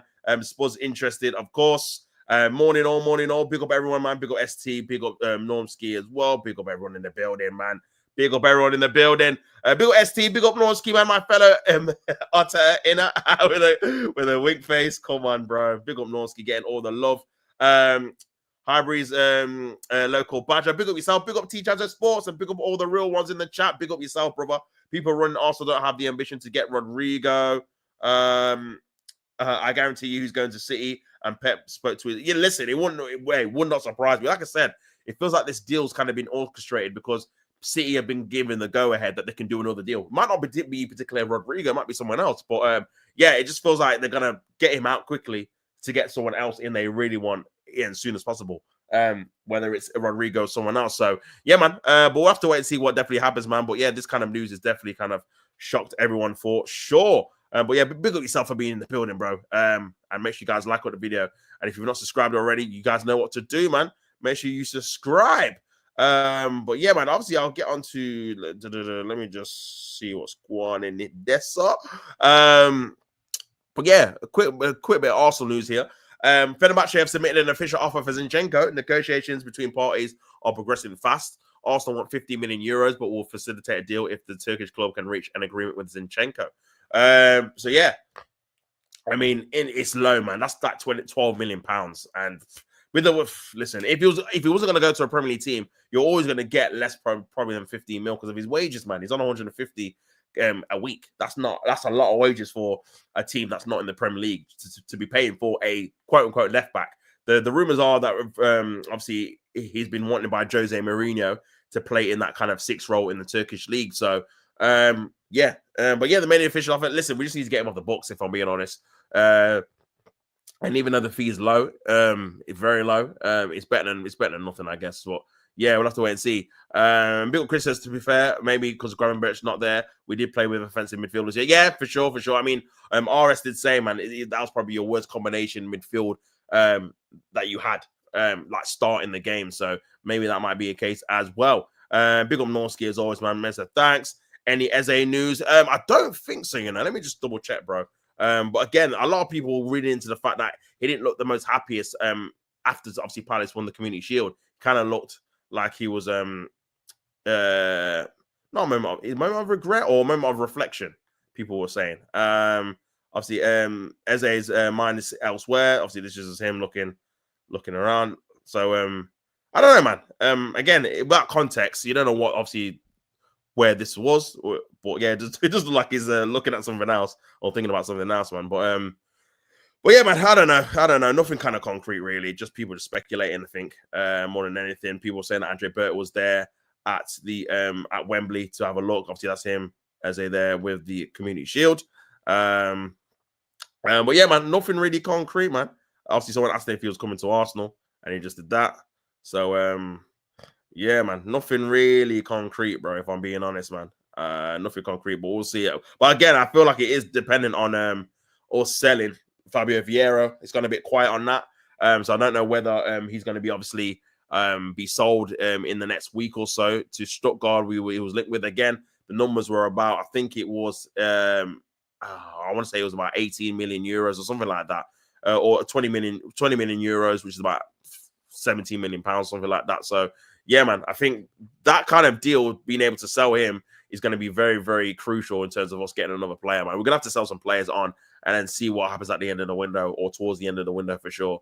But at the minute, man, it's looking like this is going to be the team for the foreseeable. I'll be real. But yeah, it's still a couple of weeks to go. Obviously, the window ends the 1st of September, so we will have 3 Premier League games until then. But yeah, man, obviously some news about Trossard. Respectable bids for Leandro Trossard would likely be considered, although it's still not guaranteed he will depart Arsenal, even though contract discussions have stalled. So, yeah, it just seems like, again, with another player, like you kind of need to force them out a little bit and just be a bit more ruthless. Do you know what I'm saying? Especially if they're kind of stalling you progressing with other players that you want to sign. Do you know what I'm saying? That's kind of the big thing for me. If Leandro Trossard's staying, impacts us in getting another player, then you have to just move him on. Same with Zinchenko, same with Fabio Vieira, same with Reece Nelson. You got to just move these guys on. Do you know what I'm saying? Because again, the longer we leave it, the less likely it is we're going to sign someone, especially when it comes to later on in the window. Another obviously piece of news as well. Obviously, FC Porto recently made a 23.4 million offer, an initial loan with an obligation to buy Jacopo Kivior, but it was not entertained by Arsenal. Kivior is also admired by Juventus and other Italian sides. Now, again, this is a kind of a player that if you can try and get some decent money for him, then yeah, you'd be open to selling him. 30, 35 mil, maybe something like that in that region. But at the same time, again, he's kind of reliable in terms of being always available to play. And with Calafiori's injury record, the fact that obviously Gabriel just come from a hamstring injury, it's going to be a long season. Potentially, there might be a bit more value in just keeping him for another year. Especially because for me, if you sell him, you have to replace him, man. There's no way you can just sell him and just rely on Mascara to come in and play and be an actual proper first team backup for the likes of Gabriel on that left side. I think that's going to be too much for him considering he's just signed and he's 21. So yeah, man. But yeah, we'll see. We'll see what happens, man. We'll see what happens with that. Big up Curtis says, big up mate. Come on, man. Big up everyone in the building. Spurs making moves. I can't lie. Kudus and Savio will be a good couple of signings. Yeah, man. It's reminding me similar to the Mbuemo and Cunha kind of signings. Those kind of signings that are like, you know what, as a pair, they just make it better when they're both together. Do you know what I'm saying? So, well, yeah, we'll see how they get on for sure. Big up, big up Normski in the building. Of course, my bro. Newcastle confirmed signing. ISAK Moran from Liverpool. He will play a part of the under-18s this season. Obviously, he's a teenager. Revenge for ISAK's crazy. ISAK Eze not signing with a laughing emoji. Newcastle are a funny club. Darren just living in hope. Yeah, for sure, man. I think a lot of Arsenal fans are, bro. Normski, man. A lot of Arsenal fans are we're just hoping that something comes. Listen, nothing's impossible. But in terms of expectations, to expect him to play for Arsenal, probably not now, if I'm being honest. There was a period where I'm like, you know what? And I can't see us not doing it. But now there's kind of a lot of rumors and kind of feelings around the club that we have to sell a load of players to even consider buying him. And also as well, Palace want a particular amount of money, which Arsenal are not willing to pay for as well. These are all the kind of rumors you're kind of hearing. So with that all being said, it's looking unlikely we're going to probably sign him now. Savio only on 40k at City. That's very, very cheap, man. Very, very cheap indeed. Big up Normski, says Kurt. Big up Normski every single time. Come on, man. Big up Hybrids, local Badger. Big up Normski, Darren, Mr. Barred, BX, Gunner, and Kurt. Big up everyone in the building, man. Come on, big up the community, man. Make sure you guys like the video if you're not already, man. Only on 16 likes. Let's see if we can get it to 20 likes before I head off, people. Come on. What is going on? Easy to turn that head. It's course. Big up Badger. Big up local Badger. ST says, Tops, have you thought about a potential setting up an FPL league? You know what? I did think about it before, bro. But you see, with me, man, after about 5 or 6 weeks, yeah, I just lose complete interest, man. I don't follow it. And I just end up not even sorting out a team, man. I tried to do it last season. I was playing it last season. And then after probably like, I don't know, December, I just could not be bothered to keep up with it, man. So, yeah, I'm just not committed enough. I've tried it. But, yeah, well, big up yourself for the, obviously, the suggestion, as always, my guy. But yeah, I'm just not committed enough to do it. But yeah, going on to obviously keeping on to Manchester City with Savio, Jack Grealish approves a move to Premier League club as Manchester City make demand. So Jack Grealish has reportedly approved a summer move away from Manchester City after being exiled by Pep Guardiola. Guardiola sanctioned a Manchester City's record-breaking £100 million move for Grealish back in 2021 and viewed the England star as an integral member of the squad during his first 2 seasons. He's obviously helped City win the Premier League and then a historic treble. The 29-year-old was a key player for England as well as Manchester City a couple of years ago, but his career has diminished over the last couple of seasons. He struggled for game time and was left out of Pep Guardiola's pre-season tour. City have informed Grealish he's deemed service requirement and his next destination has far been clear and amid interest from Serie A clubs. Multiple teams in the Premier League have also expressed a deal, and Everton have emerged as front runners to secure Grealish's signature. David Moyes is very keen to strengthen his Everton squad ahead of the first full season at the top. He's back in the new club's Hill Dickinson, that is a mouthful to say, man. Hill Dickinson Stadium. The Times say that Everton have ramped up their efforts to sign Grealish with a view of sealing a loan deal. They have had further talks with City to discuss the fee involved, with the former Premier League champions hoping to recoup as much of the Grealish's 300 grand a week contract. That is crazy. 300 grand. That is mad money, bro. Can Everton even afford that? Even half of it would be 100 and 150. But I'm guessing City are going to want like 70, 80%, which is, you're talking 200, 250, bro, a week. Brother, I don't know, man. I don't know. And the huge fee involved has not put Everton off, and there is a belief that Grealish is open to the move as he looks to revive his career. Grealish was gutted not to be included in the England squad for the Euro 2024 and wants to regain his place ahead of next season's World Cup.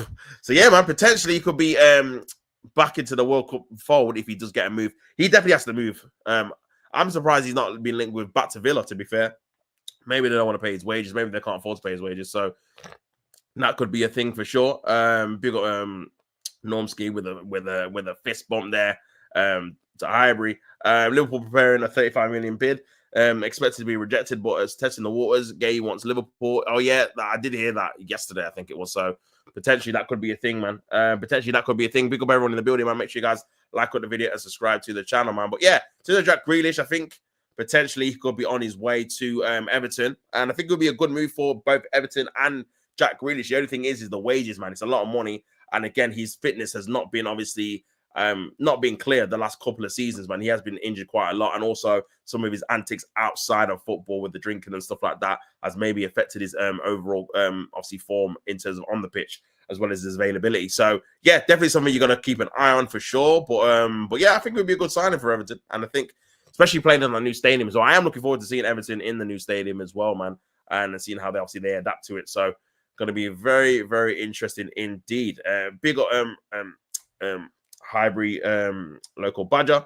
Tottenham is no joke now. We've got Norgard, they've got Paulina. They're making power moves in the transfer window. I think getting Savio and Kudus off the fantastic signs.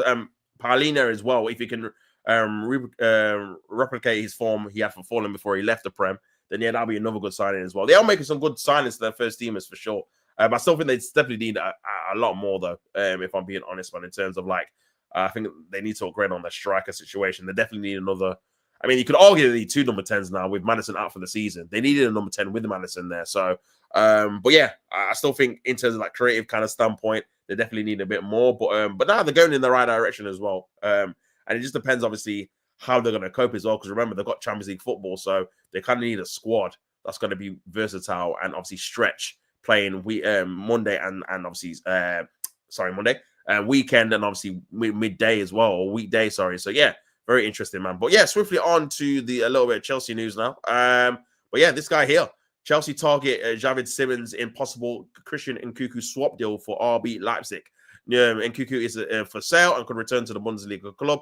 Blues remain in Garnacho talks and look to sell Jackson. Chelsea are in talks with RB Leipzig over a potential swap deal for Javi Simmons that could lead to Christian Nkunku returning to the German club. It's understood Leipzig would like to re-sign the French striker who moved to Stamford Bridge on a 6-year deal in 2023 for £52 million, but has failed to settle in West London as a replacement for Benjamin Sesko after his 73.7 million. Oh, Bomber! Just as I was talking about Jack Grealish and that. Oh, my Lord. What the timers are that? Literally. Fabrizio's watching the stream, fam. I'm telling you, he's watching the stream. He's watching the stream, bro. And look at this exclusive. Jack Grealish to Everton. Here we go. Loan deal agreed with Manchester City and medical booked for later today. Jack Grealish said yes to the Everton project and he is now set to complete his move within the next 24 hours. New addition for Jack Grealish. That's him in the Everton shirt. So that's done, you know. Listen, Man City must be gearing up to sign someone else, bro. Because that's Grealish out the door. The Savio looks like he's going to be out the door as well. And yeah, that's Grealish in the Everton shirt. Bomber. Here we go. Man got it. Here we go, bro. That's crazy. So they've agreed on whatever kind of in terms of loan deal, in terms of money-wise, they've agreed on it. So yeah, a very good signing for Everton, man. I feel like you can just build the team around it if he stays fit. And I think he definitely needs a bit more, obviously, a bit more time to express himself in terms of not being in that rigid kind of playing on the left, not really being in the middle. I think playing in the number 10 role, make him obviously be a centerpiece of the team, something we've seen similar at Villa, then yeah, I think potentially he could have a really good season, man. But very good addition. He just needs to stay fit. It just needs to stay fit for sure. But yeah, man, Saudi wants to invest a lot of money into Barcelona, so their management. Local budget. How much? Yeah, it's a loan, my guy. So it's a loan fee. He's not said there's an option or anything. He just said yes, obviously yes to the project, and it's just a loan deal agreed with Man City and a medical book for later today. And yeah, he's set to complete his move in the next 24 hours, so that'll probably be announced tomorrow. Just before the start of the season, man. I'm not sure who Everton have. Oh, they've got Leeds. Have they got Leeds? Yeah, I think they've got Leeds on Monday night. Is their first game, which should be a good game as well, by the way. But yeah, interesting, man. Interesting. Darren, 100%. At least he can't play against us. Very, very true. Very, very true. I said F, yeah. No curse. 21 times. 21 times is right, man. 21 times is right. Big up, obviously, Mayhem as well. But yeah, obviously, I was just going on the Chelsea news there. Let me just go back to it quickly. Chelsea have been in negotiations with the Bundesliga club over a fee for Javi Simmons, with the Netherlands forward already agreed personal terms. Simmons joined Leipzig from Paris Saint-Germain in January for £43 million after 2 successful loans and have been expected to cost around £61 million. But Chelsea are now pushing to include Nkunku, who they believe to be valued at £40 million as part of the deal. Negotiations are ongoing, with Chelsea likely to have to pay a seasonable fee on top of the 22-year-old who can play in a number of attacking positions. Leipzig are also interested in signing Liverpool's Harvey Elliott, who has an interest from several Premier League clubs. Chelsea remain in talks with United over a move for Garnacho and are hoping to sell Nicholas Jackson to help balance the books. Newcastle have shown interest in the Senegal forward after missing out on Sesko and other targets, although they are believed to be waiting to see whether Liverpool make a new bid for Sesko after turning down a £110 million offer. Jackson, who missed Chelsea's pre-season win over Milan on Sunday, has fallen down the pecking order as well, so looking to sell him. They value him at £80 million, but are likely to accept a reduced fee of 65 as they attempt to reshape their attack. Nkunku and Jackson were both left out of Friday's friendly against Bayer Leverkusen, man. So yeah, looks like they're going to be out of the door, and potentially Javi Simmons is going to come through the door with Nkunku going out, man. So yeah, a fresh kind of Chelsea team as well, man. So people are making moves and freshening it up for sure. Leeds United fans hate Jack Grealish for some reason. Yeah, I don't know why, I did see that as well. I'm not sure why, to be fair. Maybe they did something that when Villa are in the championship and Leeds are in the championship, maybe he did something there. I don't know why they don't like him, man. But that should be interesting. Obviously, Monday night, I'm guessing it's going to be completed and he should be in the squad. But again, he's not really had any kind of preseason in terms of playing games, as he's been left out of the tour. So yeah, I'm so effing happy. First time being happy we lost. No curse. Don't even show up. You think Salah missed the penalty because of his skill? Nah, he's smart. Ah, look at this guy, bro. To be fair, it is just a preseason friendly, man. So but yeah, in terms of the curse, again, it has been pretty active. Make sure you guys like the video as well, by the way, and subscribe to the channel if you're new in that. But yeah, in terms of the curse, man, it has been obviously said that when you're looking at obviously people winning the Community Shield, they don't go on to win the league. Bar City. City did it in 2018, and then they won the league in 2018-19. But bar them, I think they're the only team in the last 14 teams to win the league after winning the Community Shield. So maybe there is a curse, man. Maybe there is a curse. Maybe there is a curse, man. Well, big up everyone in the building, man. Make sure you guys like the video and subscribe. But yeah, that was kind of the bomber there dropped by Fabrizio Romano. That Jack Grealish is on his way to Everton, man, on a season-long loan. So Man City are busy with the outgoings, man. It just kind of bode well to see if Man City are going to try and get someone in. Do you know what I'm saying? I don't really know, man. I don't really know. Obviously, Newcastle's still trying to get strikers in. Newcastle considering the move to sign Samu from FC Porto. 21-year-old striker, highly rated among small number of options to bolster the attack. No formal approach or guarantee that happens, but Spanish international liked by Newcastle. Sorry. So yeah, bro, man, the amount of strikers Newcastle have been linked with, man, has been crazy, bro. I don't know if they even get this guy. I mean, he had a very good season for Porto. Obviously, he was linked with Chelsea. He's supposed to go to Chelsea, but they ended up obviously pulling out of the deal and getting your man there, João Felix. So yeah, it's crazy, man. Well, big up everyone in the building. Man got put in timeout by Carlos with a laughing emoji. With a crying emoji. No excuses for Arteta. He better win the Premier League or the Champions League, bro. Thank God I don't feel him, fund him or the Cronkies. Must have Anfield in the mud. We're laughing emoji. Barma and Salah, who should I put in my midfield? I can only afford one or the other, and then I'll let you know my full team. Who's cheaper? Who's cheaper, man? Because the thing is, they're both on pens.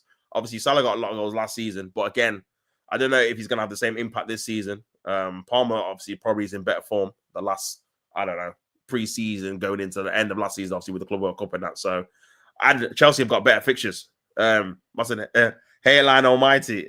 Yeah, Chelsea got better fixtures at the start, to be fair, as well, easier fixtures. Because yeah, you're going to be looking at Liverpool's defense. Obviously, they've got Newcastle away, second game. I think that obviously they've got Arsenal third game, and I think they've got someone else. They've got another hard team, maybe like Everton away or something like that, in like the fifth or sixth game. So yeah, compared to you look at Chelsea's fixtures, you expect them to probably get the majority of the points out of the five or six games they've got at the start. So yeah, man. I said Igal and Baz will be there to defend Arteta if Arsenal lose for sure.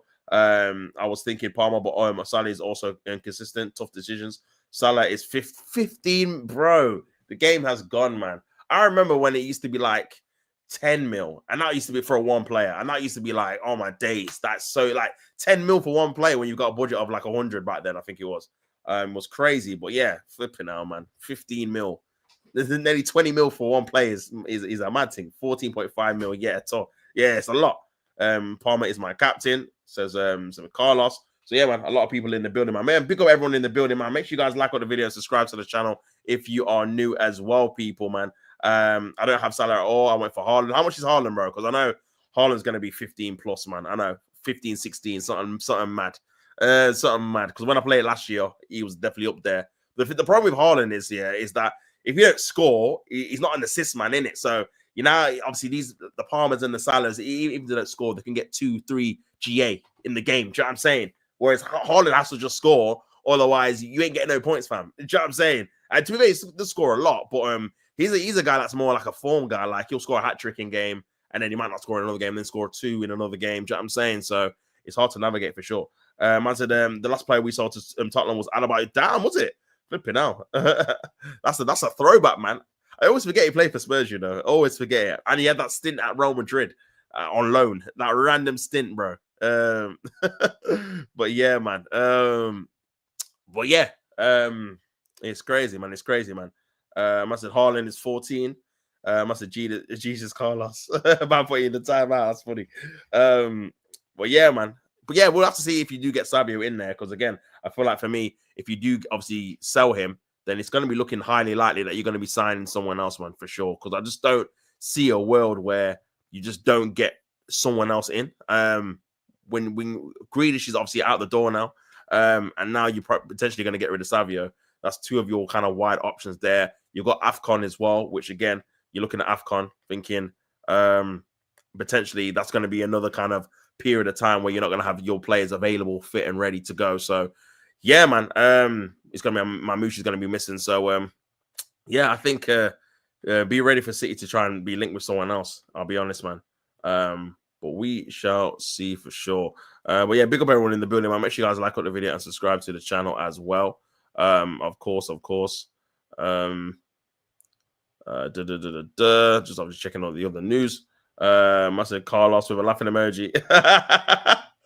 I seen Haaland score a hat trick before and miss it in the same game. Yeah, for sure, man. For sure. He definitely has the case of doing that, man. So yeah, it's just one of those ones where you just gotta be prepared for him to obviously not be consistent in terms of in the game, innit? Missing chances and scoring chances as well. So yeah, man. But yeah, the lack of assists kind of definitely hurt his price tag for me. I feel like with the other guys, you know you're gonna get goals and assists, like with Salah and with obviously Palmer as well. So that kind of warrants the kind of price tag for him, in my opinion. It's like in terms of the obviously fantasy football kind of thing, because you know you're gonna get two sources of GA, man. But yeah, it's crazy, man. It's crazy, man. Big up everyone in the building, man. Make sure you guys like the video and subscribe to the channel as well, man. You know what? Pep's last season in the Prem. Yeah, this is his last contract, isn't it? This is his last contract, man. So yeah, he's definitely going to want to go out on a bang for sure. There's no way he's going to want to go out 2 seasons in a row without winning anything. So you gotta see what he's going to be trying to eye up. I think he probably will try and maybe, because the last couple of seasons he's not really took the League Cup serious. Compared to how he took it before, where he was literally just winning it. Didn't they win it like 4 years in a row or something crazy? 3 or 4 years in a row. So yeah, I think potentially that might be one where, you know what, just to get a trophy back on the board, he might take a bit more seriously this season. And then obviously he's going to try and go for the league and the Champions League as well. But yeah, I said my starting lineup is Sales, Frimpong, Milinkovic, Gabriel, Cucurella, midfield, Mbuemo, Elanga, Saka, Palmer, up front, Gyökeres. That's good, you know. That's good, you know. That's very good. That's a very good team. That's a very good team. That's actually really strong in every kind of scenario. To be fair, I think you've got a really good mixture of players as well, in terms of different teams. Yeah, that's good, man. That's good. The only thing, obviously, with the Ikatike one, if ISAK comes, you gotta just hope that he's not on the bench, innit? But I think with the others, man, that's pretty solid. It's pretty solid team. 4-4-2. I see you on Twitter, ST. Says Carlos. But yeah, man, good team, bro. Good team. I feel like you'll do pretty well from the start off, because again, when you're looking at the fixtures as well, again, man, Chelsea obviously are going to have some good fixtures. Obviously, you got Palmer in there, and Mbuemo is probably going to look to make an impact for Man United. Elanga, the same with Newcastle. You assume he's going to be starting on the right, with Gordon on the left, whoever the striker is. So yeah, man, I think potentially that could be a really good tweet. I said, yeah, on Twitter, bro. What's yours? I'll follow you. I said, at Deluded Blue. Deluded Blue always kills me as a name, man, for sure. But yeah, man. I think that's all, bro. To be fair, I think that's obviously there's a bit of news on Donnarumma, but nothing too mad. Nothing too mad. So the deal for Manchester United to sign Donnarumma will be expensive, and it won't happen before the club sell more players. But yeah, that's obviously a deal to be had. Only got 1 year left on his deal at PSG, and yeah, obviously PSG have already signed a new keeper, so this could be one that happens towards the end of the window if Man United sell some more players. Man United may allow Andre Onana to leave on loan if they secure a new number one, with obviously Donnarumma as a potential target. PSG would accept around 40 million or less, but Donnarumma is demanding 250 for a keeper. Is crazy. That is insane, fam. 250 for a goalkeeper a week. Oh man. 26 million is a ridiculously good price for a goalkeeper like Donnarumma, but he's reportedly 250 wages are ridiculously high for any keeper. So let's see what happens, man. Yeah, that's mental. I don't know, man. But yeah, Baleba and Donnarumma still linked, so yeah, we'll have to try and get into that later on for sure. But man said you need to set up a T-Chanzo EFPL league. Maybe, but yeah, I won't play it. So I won't play it for sure. The Man United finances are not financing, by the way. Bro, I don't know what's happening with them, man. Because again, they can't pay dinner ladies. They're getting rats in their kitchen. Like their stadium's leaking. Like what is going on? They're having to get sandwiches, homemade sandwiches, and that. Radcliffe's moaning about paying for Hoyland and Onana and Anthony still. But yeah, again, they look like they're going to spend the most in the window, bro. More than Liverpool, more than Chelsea, more than Arsenal. Like, in terms of them actually not selling any kind of players and buying. Man, they've just bought Sesko for 80 million euros, bro, or 85 million euros, whatever it is. They bought him Bournemouth for 70 million pounds. Cunha for 62. And Balaba's going to be 100 plus. Like, obviously, Chelsea fans know what Brighton are like. Arsenal fans know what Brighton are like in terms of dealing with them, negotiate with them. They don't budge, bro. They set a price. And you end up just paying it, innit? They want, I think, to be fair, with the Cucurella one, I think they wanted 70 and Chelsea got him for 65 all in. But the Casino one, again, they wanted, I think, 120, and I think Chelsea got him for 115 all in, or wherever it was, or maybe 110, I'm not even sure. But yeah, man, brother, they don't budge, fam. So it's going to be 100, innit? Where they're going to get that money from, I do not know. I do not know, man. Grealish to Everton, here we go. Yeah, for sure. Mayhem, man, for sure. Definitely got here we go. For a team that finished 17th and barely any outgoings on their wage bill, everyone is quiet. Bro, listen. Oh, May. Don't get me started on that, man. Don't get me started on that. It's actually mad, you know. Remember, they've got no European football as well. Do you know what I'm saying? Now, like you said, they've not sold anyone, bro. Like, again, they've got obviously Rashford off the butch in terms of wages, but it didn't really get any kind of massive fee for him in terms of loan fee, I don't think. And then yeah, they obviously they're looking to sell Garnacho. I get that, but that's only really one player. Sancho's still there, Anthony's still there, Hoyland's still there. Even if they get rid of Hoyland, that's going to be a loan, so that'll be a £5 million loan. So it's not like they're getting in, like obviously with Chelsea getting that tweet I seen the other day was crazy. £45 million from Burnley alone this window with selling Broya and obviously Leslie. Bro, it's crazy. I mean, I have not done that in obviously the whole window. So yeah, man.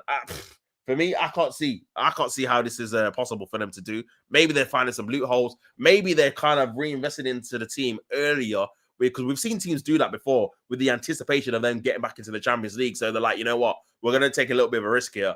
We ain't really got this money, but we'll just try and cover it with the fact that we're going to get this kind of income in the next couple of years because we're going to be back in the Champions League, back getting these major kind of sponsorship deals. So we're just going to put in the money now, kind of like what people do, like when they get promoted from the Championship to the Premier League, innit? When they got the parachute kind of money. But Man United are just hoping that they're going to get some money coming in.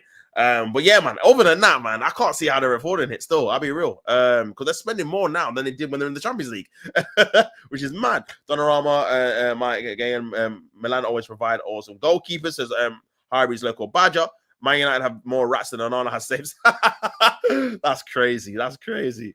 I hear you, man. Playing it, it's bro. You know what it is. Like again, every start of the season, like when I start, I'm like, yeah, it's gonna be good. And then by like halfway through, I'm like, I just can't be bothered to like maintain this, man. I just can't be bothered. Do you know what I mean? So I'm not gonna start something I'm not gonna finish in it. So, but yeah, big up everyone that's obviously playing it, man, and hopefully you guys enjoy it for the season. Carlos, man, you have money magically appear out of thin air. Listen, I don't know where they're getting it from, bro. If any Man United fans can enlighten me, I need Korean back in the building. Hopefully he's back for the Man United and Arsenal game on Sunday. I need him to explain this, boy. Onana should be on 550k a week. Onana conceded 83 goals in his debut season for Man United. Messi scored 91 in a single season. 83 is nuts. Grav got engaged 2 days ago as he couldn't play yesterday. I said Grav is a pussy for that. Esty said, follow you, mate. Champions of the world, Carlos. Carlos just caused your night to leave the youngsters alone. Anfield, he actually had a newborn. Oh, seen. Yeah. Still waiting for Colin. Nicholas Jackson wants to leave Chelsea for Newcastle in the move, which could see ISAK join Liverpool, man. So yeah, a lot of tossing and turning, a lot of swapping around here, man. But yeah, man, looks like Jackson's going to be on his way. I think potentially could be a good signing for Newcastle, but I feel like they'll probably be a little bit underwhelmed if they get him and Wissa and with Isak going out. But if Isak wants to go, man, there's no point holding him hostage, bro. You're gonna just let him get the money you want for him. Like if you want 150, make sure you get that in it. Otherwise, but the thing is, Newcastle, I feel like are still in the position of a decent amount of power because he's still got 3 years left. So unless he's going to go on strike for the whole season and potentially not go to a World Cup because he's not played or whatever, be ostracized, then I don't understand that in general. Again, it's kind of who's going to play their bluff first, isn't it? In terms of like, is it a thing where Isak's going to be like, well, I'm not going to obviously participate until you let me get a move, or is it a thing where they're going to be like, you know what, I need to kind of play. Maybe I can get a move next summer. Do you know what I mean? So I'll just kind of make amends and just play for a season because people can come back from this for sure in terms of like when they what's the word? When they obviously fall out with the opposition or with the current board, they can definitely come back and play a part of the team for sure. We've seen obviously with Suarez and Harry Kane and stuff like that when they fell out or refused to obviously go training and that. So he definitely can come back. But yeah, I don't know, man. It just feels like at the minute it's looking like they are not going to be able to do that for sure. But big up everyone in the building, man. Make sure you guys like the video and subscribe as well. Sorry. Let me just get back to the thing. Big up ST says, imagine how the Man United staff must feel got sacked and then see United. This is what I'm saying. It's crazy. And it's one of those ones where at the time people defend it saying, obviously Radcliffe has to do that, stuff like that. He has to be the one that's going to make these cuts because they need to kind of save money. But then you're not saving money, are you? You're paying X amount over what you even wanted to pay for Mbeumo. Obviously, you wanted to pay, 55 to 60 for him. You ended up paying 71. And now you've got Sesko, who, again, was a player you weren't planning on getting. You wanted to get Gyökeres, who would have cost 60. You wanted to get potentially Ollie Watkins, who would have cost 50, 60. You've now paid 85 for another player. So you've overpaid for potentially two signings in positions that you had a particular budget for, obviously. So yeah, it just seems like they're doing that, man. It's kind of crazy. I'm gonna be outside Colin's window at this point. Says Mayhem. Isak will get done, in my opinion. Yeah, for sure. For sure, man. I think he will, man. I think he will. Man's obsessed.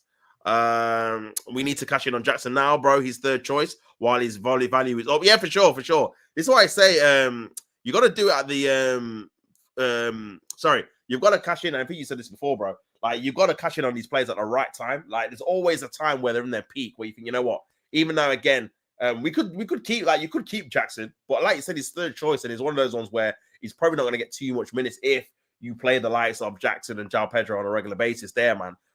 So yeah, I think while his value's up, like you said, because the more he's got him on the bench, the less his value's gonna go down in it. Because people are like, well, you don't even use him anyway. Why are we going to pay you top dollar? But at the minute, obviously in-house, everyone knows he's going to be third choice. But from an opposition kind of point of view, in terms of the buying club, it's not guaranteed he's definitely going to be not in the starting lineup. Do you know what I mean? So I feel like this is kind of the time now to sell him for sure. I have reasons. I said that's crazy. Why for that? Jack is suspended for his first game, so they better get Wissa. But oh my days!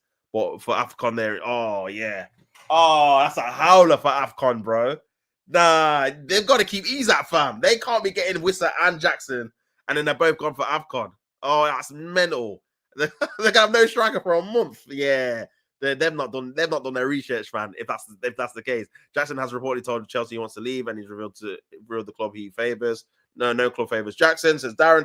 Jackson and Nkunku have been included from the Chelsea squad. They weren't at the stadium yesterday. The club want them gone. Yeah, I did read an article earlier, like I said, about they're not being part of the squad. Obviously Friday and obviously yesterday, like you said, bro. So yeah, man, I think potentially they do want him gone, and I feel like for me, with them obviously trying to get rid of them, I think potentially this could be a thing where you either making room for obviously the players that you've already got, or again, Javi Simmons is one that you still want to get through the door. So yeah, there's a market for Jackson buying. Interested Spurs if Richarlison goes and Newcastle. Yeah, listen, you'll definitely sell him. Because like you said, the transfer market in terms of obviously getting players through the door, man, and strikers, bro, is limited. We've already known that anyway. So yeah, man. Obviously, quickly news about Crystal Palace. Crystal Palace will play in the UEFA Conference League. That's messed up, man. They've ruled that UEFA's original decision to demote them from the Europa League will stand. So yeah, Nottingham Forest are in the Europa League, bro. That's crazy, man. That's crazy. So they've been demoted, and Forest have been promoted, even though they won the FA Cup. So I mean, at least they're still in Europe. But and listen, the positive from this is that I think they've got a really good chance of winning this Conference League, man, for sure, if they play their proper players. But yeah, and that'll be a European trophy for them, as well as getting the FA Cup and the Community Shield. So that's probably the positive. I think they've got a better chance of winning this than obviously the Europa League. But at the same time, they've won the FA Cup. They should be in the Europa League, man. I know I got about the rules. Well, they've made allowances for Man City and it was it Genola. They made allowances for Man United and Nice. Was it Nice in the Europa League? With obviously Radcliffe or Leon, one of the two. I think it was Nice.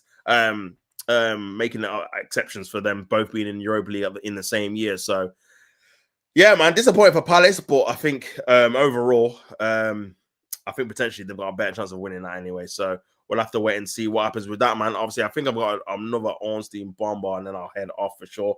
Make sure you guys like the video. 19 likes. Let's see if we can get it to 20 likes before I head off, man.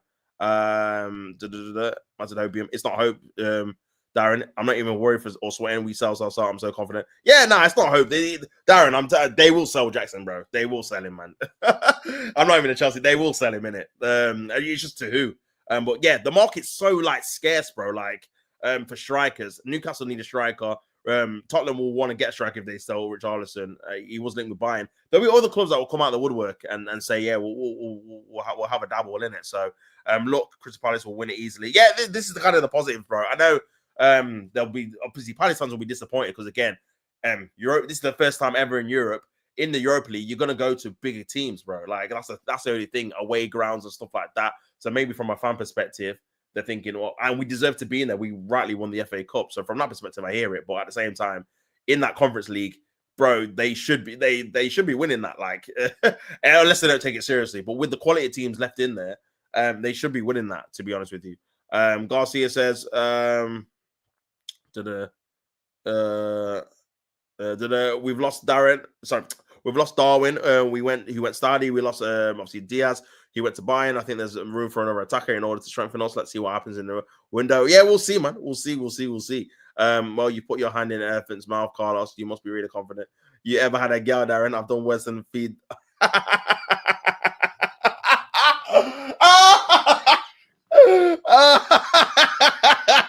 Oh, that's a red. Oh, that's outrageous, fam. That's a red card, bro. I'm telling you. Oh my days, that's crazy. I'm dead. That's crazy. That's crazy. That is crazy, fam. But nah, that's a straight red. That's a straight red. You've got to go off for that. I'm sorry. That's not acceptable. Yeah, you've got to go off. You've got to go off, man. That is outrageous, bro. I said, wow, that's right. Yeah, that's crazy. That is crazy, bro. What's going on here? That's crazy. This chat's crazy, fam. Big up everyone in the building. Oh my day. That's mental, man. That's mental. A bit of an Ornstein bomber before I head off, man. Everton reached an agreement with Manchester City to sign Jack Grealish. Deal for 29-year-old winger, season-long loan. Details still needs to be finalized. England international medical at Everton being arranged for today. So yeah, that is definitely accelerating quite quickly. So yeah, he's going to be playing for Everton, guys, this season. So we'll see how well he does there. But yeah, with him out the door and Savinho potentially being sold as well, they have to be going for Rodrigo. You would think so. It just makes logical sense. Getting rid of literally two left-sided. Well, Savinho is more right-sided, but he can play on the left. Well, Grealish was obviously occupied on the left. To get rid of two wingers, basically, to not get any wingers in. I don't know, man. It feels like they're teeing up for a winger for sure.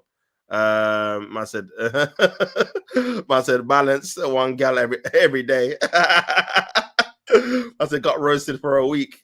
Darren started it. Man said, Darren tried to cook me and ended up like a Korean. Oh my god. I'll put him in a body bag, man. What's going on here? Nah, big up Darren, man. Big up Carlos as well. Big up the chat as well, man. Oh my days. Yeah, that's too funny. I'll be real. That's too funny, bro. Oh, what's going on here? What's going on here, man? Big up the lights, man. Yeah, big up everyone in the building, man. I'm gonna be obviously going on. Is this the biggest waste of 100 mil ever? Jack Grealish. Listen, I think it is, bro. I feel like if this was another player, then bro, look at the stigma. For example, Nicolas Pepe had for Arsenal. Bro, he scored more goals and had more assists for less money than this guy did. I'll be real. I'll be real. I'll be honest, man. I'm not saying he's a better player than him, but in terms of contribution to the team, and he gets cooked. Someone said he was a flop in the chat earlier. When it comes to Grealish, no one already mentions him being a flop. But I think he's definitely been a flop, bro. For £100 million, he should be one of the best players in the league, and he should have been one of the best players in the league as well. So yeah, man. It's crazy. It's crazy, man. It's crazy. But yeah, I don't know what you man think. You said you would want being man said say it louder, ST. 17 GA in 4 years. No way. You are mad. Oh, you're mad. You're mad. 4 years, bro. Yeah, that is crazy. 17 GA in 4 years. With a laughing emoji, GA isn't everything. But Kurt, brother, come on, man. When Grealish signed, yeah, if we said how much GA is going to get in 4 years, you would have said more than 17. That's not 17 goals. That's 17 goals and assists in 4 years. Nah, brother. Come on. And the thing is as well, yeah, obviously I rate him. I think he's a sick player, innit? But brother, you got to be getting more than that, fam. At City, that is mental. That is mental, man. Come on.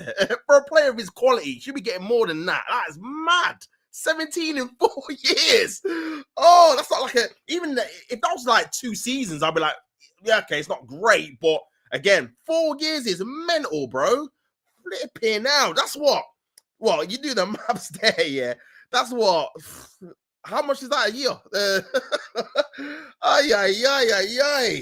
That can't be right. I need a stat man to check that, fam. Because there's no way. Let me see how many goals he's got in it. Obviously you can't really. Let me see if I can try and get his goals and assists in it. Big up everyone in the building, man. Make sure you guys like the video and subscribe to the channel as well. But yeah, man, this might be a bit mad. Oh, there's back advertisements here, man. But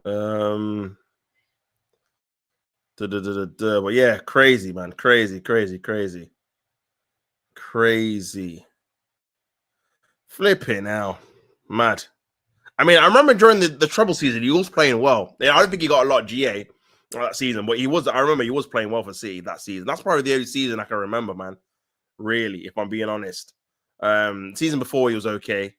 But nothing to be like he's never I don't think he's ever got into the player like for a player of that obviously that cost them that amount. I don't think he's ever got into the PFA player of the team. Team of the season, in any of the seasons. He's been there, has he? Which for me, for that money, you gotta be getting in there, bro. You know what I'm saying? You gotta be one of the best players in your position, like without question, without doubts. Do you understand? So yeah, I think he's definitely not lived up to that mantra for sure. But yeah, that's nuts, man. Jack Freakish it looks like old because of the Everton news. 4 years is ridiculous. Yeah, that's crazy. Bill Kerr says, now, Kurt, how many man in the matches? That's appalling. Yeah, it's bad, bro. Massive my bad. Fake news. 115 appearances. Kurt has opened up a can of Deludu. 17 goals, 20. That's still bad, though, man. That's still bad. That's still bad, bro. To be honest with you. That's terrible, man. 17 goals in 157 games, man. Brother, you ain't got 20 goals. Oh my, in 4 years, and you're an attacking player, bro. Like that's what? How many goals is that season, bro? That's less than 5 goals a season, isn't it? Nah, that's bad, man. I'm sorry. And you know what it is as well. I think what makes it worse is that obviously I feel like everyone here does actually rate him and know he's obviously at Villa he was sick, bro. And he wasn't a listen, GA is not everything. If like Carlos said, if you're putting in man in the match performances, I know his record at Villa would not have been amazing either. Do you know what I'm saying? In terms of goal wise, he's never been a goal scorer. But I remember they were saying after Hazard left, this guy was tipped to be like the best player in the league, innit? Like the performance he was putting in. And that's without the GA kind of thing. So yeah, man, I just think performance-wise, there's not been a lot of games where I've looked at a game thinking, wow, Grealish has been unbelievable this game for Manchester City. Now, it might be different kind of thing because of the statistics, but yeah, man. So let's have a look, man. Let's have a look. So this is obviously his goal scoring prowess for Villa. So he's not a prolific goal scorer. I get that. He got 8 goals in 36, 6 goals in 26. So he's not prolific in it. He got 10 in all comp 7. Go to Manchester City now. Bear in mind, this is playing for a better club. Go to Manchester City. He got 3 goals in his first season, 26 games, 6 goals in all comps. Not great. 5 goals in 28 games, 5 goals in all comps in 50 games. This is that's the treble winning season as well, by the way. So again, not a massive contributor, but listen, if I'm cooking Doku and Savio for getting 3 goals, bro, I gotta be consistent, bro. I can't have favorites here, man. You get me? It's gonna be the same energy. 3 goals again. Obviously, quite injury prone the last couple of seasons. Only playing 20 games out of 38 is not a lot. Just under half, really, innit? And 20 games again, but 3 goals and 1 goal, man. £100 million, bro. This would be bad if he cost like 50 mil. Do you know what I'm saying? I would not be happy with these stats, bro. 3 goals, 5 goals. No. And you cost 50. Like, if Madueke got this for Arsenal, I'd be like, what is going on, bro? I don't even rate Madueke like that. Like, boy, I'd be like, you can't be getting 1 goal, 3 goals, man, and you're playing games, man. Like, and you're a left attacker, bro. You're in the attack. You got to be getting more than this. Yeah, this is appalling. This is appalling, man. It's appalling. But yeah, 17 goals. ST was right in 157 games. Like I said, he's never been a goal scorer. I get that. You're like, he hasn't in. The most goals he's ever got in a season is 10 in all comps. So I understand that, but at the same time, you could argue he's playing in the Villa team and obviously in the Championship, but he's playing for a Villa team that are not already up there. For City, they're challenging for the title every single time. So you would assume he's going to be getting more opportunities to score goals, innit? And be a bit more effective, man. But yeah, crazy numbers, really. Crazy numbers, man. Pick up everyone in the building. I said ST. With a laughing emoji. To be fair, Guardiola got 8 goals this season, just gone, and the season before he got 9. So, 40 GA in 4 years, still awful. What's Rice's GA in 2 years? Bro, it might be similar, you know. I don't know how much Rice got last. Remember Rice is a DM in it, really. I mean, he's been playing left 8. But he's obviously not. Obviously, he's midfielder, isn't it? Obviously, I can only get his goals or whatnot, but yeah, I think he got like 8 or 9 in it, which again for a central midfielder is probably about right. Because again, we didn't really buy him to score goals like that because he literally plays in midfield. So he got 4 Premier League goals. So he got more than Grealish last year. He got 7, which is more than Grealish has got for City in the 4 years. He got 7 and then 9 in all comps, man. So yeah, I don't think the most that's Grealish got for City was 6 or 7. And he's a midfielder, fam. He's got 1 less goal than Grealish. Oh, yeah, come on, man. Come on. Yeah, that's crazy. 6 goals in the Championship is poor. Yeah, it's awful. It's awful. Mahrez was at City the other day, and he even said Savio and Doku should be doing more. Yeah, for sure. Cucurella got more goals than Grealish in 2020. What? Oh my God! I blame Jack Grealish's beer belly, bro. I said 5 alone. I don't care. I don't care that he drinks because he's not actually fat or out of shape like Rooney. He was trying to Everton in the 10. Listen, man, I feel like again, and this is obviously we're just talking about Jack Grealish doing more. But the reason we're saying that is because we all rate him as a player. Obviously, again, Carlos has just said he expects him to try to Everton. So do I. I think he'll be Everton's best player if he gets the chance to obviously utilize and showcase his skills and maybe not have that kind of defensive reliability or that kind of responsibility of ball retention which he has at City, where he just has to keep the ball and stuff like that, win free kicks. I think when he's allowed to express himself a bit more, maybe in the center of the pitch, he might be able to get on the ends of some more goals and shots, and because he's definitely capable. The skill set he's got, he's capable of getting double-digit goals and assists, bro, in a season, man. Definitely, bro. It's not like he's a terrible player, man. He just, again, I think in terms of trying maybe getting a coach that is more encouraging of that. It's like, Grealish, you've got the quality. We need to see some more GA on the pitch from you, as well as good performances. There's so many good players that do both, bro, that they can have man of the match performances and score and contribute towards the game. I don't think it should be either or. Do you know what I'm saying? So, especially with a player of his quality. So, yeah, man. But yeah, I think David Moyes will definitely get the best out of him for sure. I think if you can get someone like Tim Cahill scoring goals and Fellaini scoring goals, which he did at Everton in the previous seasons, I think he can get Grealish scoring goals, man, personally. But yeah, and man said agreed, Carlos. Thank God the piss said he's gone. Let Everton deal with him, says Kurt. Look how fast City fans switch up on their play. Now, to be fair, ST Kurt, he's not been a fan of Grealish for a minute. Still, I'll be honest, man. I remember him saying this earlier in the season, innit? When obviously Grealish was still playing for City. To be fair to him. Man said shaped like Rooney. Oh man. Yeah, I don't know. Yeah. The thing is, Rooney's got the money, yeah. Just get a PT, fam. Like, because he can still eat the things he wants to eat or whatnot. But yeah, just get a PT and stay in shape, man. The hell? If you can't be bothered to go gym on his own. Or just jump in with Rio, innit? What's going on here? Actually, correct. Shaped like a fatty. Yeah, that's mad. The amount of slander I've heard City fans give Savio and Grealish when they weren't linked to anywhere else, City fans would big them up. It says ST. Kingsley Coman is obviously gone to Saudi. Esteval ST with the Brazilians thingy. Coman is injury prone, hospital merchant. Esteval looks very good, to be fair. Yeah, he does. To be fair, he's chugging beers instead of banging goals. We all know he's a baller, bro. Nah, he's a good player, man. He's a very good player. I do rate him still, but yeah, he just needs to get his act together for sure. I can deal with Jack Grealish being a flop, but not Doku. I said he's banging more than just goals. That's crazy, ST. Why for that? I don't see the hype of Esteval. What? Bro, Rooney's brother, that presentation, yeah. Reminds me of my PE teacher, man, Mr. Wallace, fam. Yeah, that presentation was a mess. I'll be real. That was all over the gaff, bro. Yeah, man. Flipping now. He was sleeping at Birmingham's training ground because he fell out with Colin. Oh, it's a circus. It's a circus in the Wayne Rooney's household, man. It's a circus. Oh, I can't believe it. That's too funny, fam. If Rooney wasn't a footballer, he'd be on Jeremy Kyle. Oh my god. I said that is too funny, ST. Nah, that's hilarious, man. With a laughing emoji. That is hilarious, man.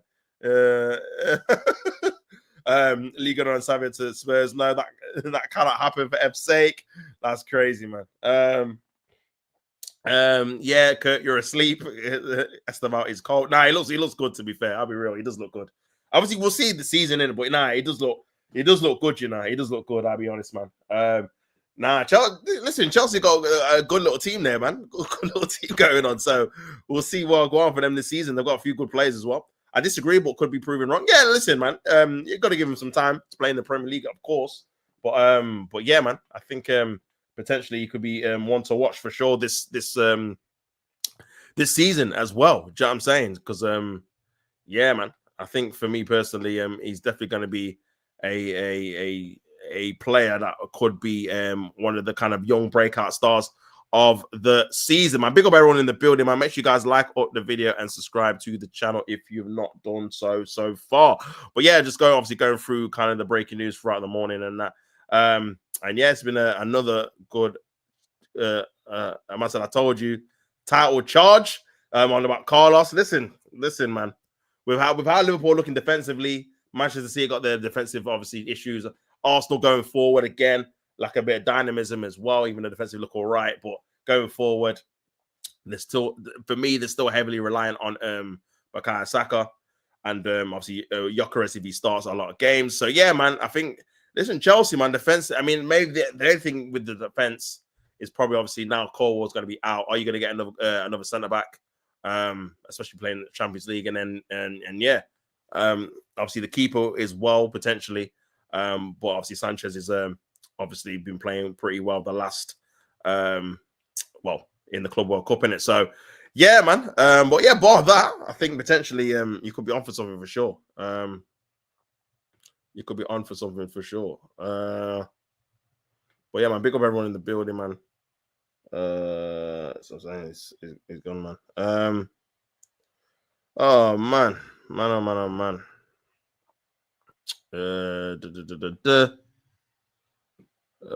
going on?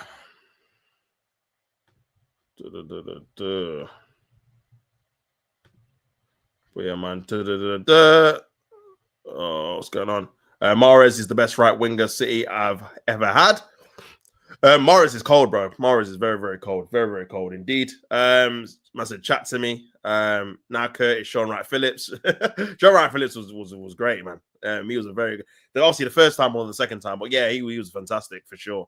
A great stream, bro. Big up yourself, Highbury, local Badger, man. Good to see you in the chat, man. Massive tops at marathon this morning. Nah, you know what? I thought because I was late, do you know what I'm saying? Let me do an extra stream for you, man, and whatnot. Extra XL stream. You get me? So yeah, big up everyone that's been in the building, of course. I said, let me not speak on Van Disney again. Listen, bro, that performance yesterday was a horror show, bro. That penalty conceded, and then yeah, him not getting out quick enough for the Sarr goal, which was a very good finish, by the way.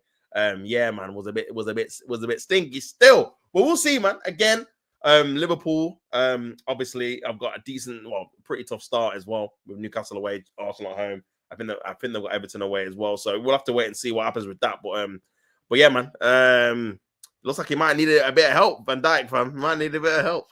Big up ST says, big up, bro, big up yourself as well. Coleman has obviously gone to Al Nassr. Deal agreed for a package slightly under 30 million euros. We need a left-sided centre back. I mean, you got Hato, which you can play there as well, but I don't know if you're gonna obviously trust him for the whole season to go there, considering obviously Cole was going to be out for 6, 7, 8, 9 months now, which is obviously unfortunate for him. But yeah, I think potentially you might need another centre back as well, potentially. I said we'll see. Newcastle's staff have found a giant escape tunnel in the ISAK house. We're laughing about it. Sure, right, Phillips is even a City legend, bro. Get out of here. I said Van Disney and more. That's funny. Van Disney and more salad. Oh my days. That's crazy, man. More salad is mad. Yeah, they were both stinky, man. You see, someone put obviously Van Dijk and Salah and put a picture of Aubameyang in it signing the contract. Hey, I was one of the people that said that they should get rid of Salah, innit? I remember saying that, fam. Make him go on a high, bro, because again, he's just going to decline, innit? But I was the bad guy. But we'll see. Season's not started yet. We'll see how well he does this season on his 400 grand a week, innit? Because again, we've always seen the curse at different clubs already.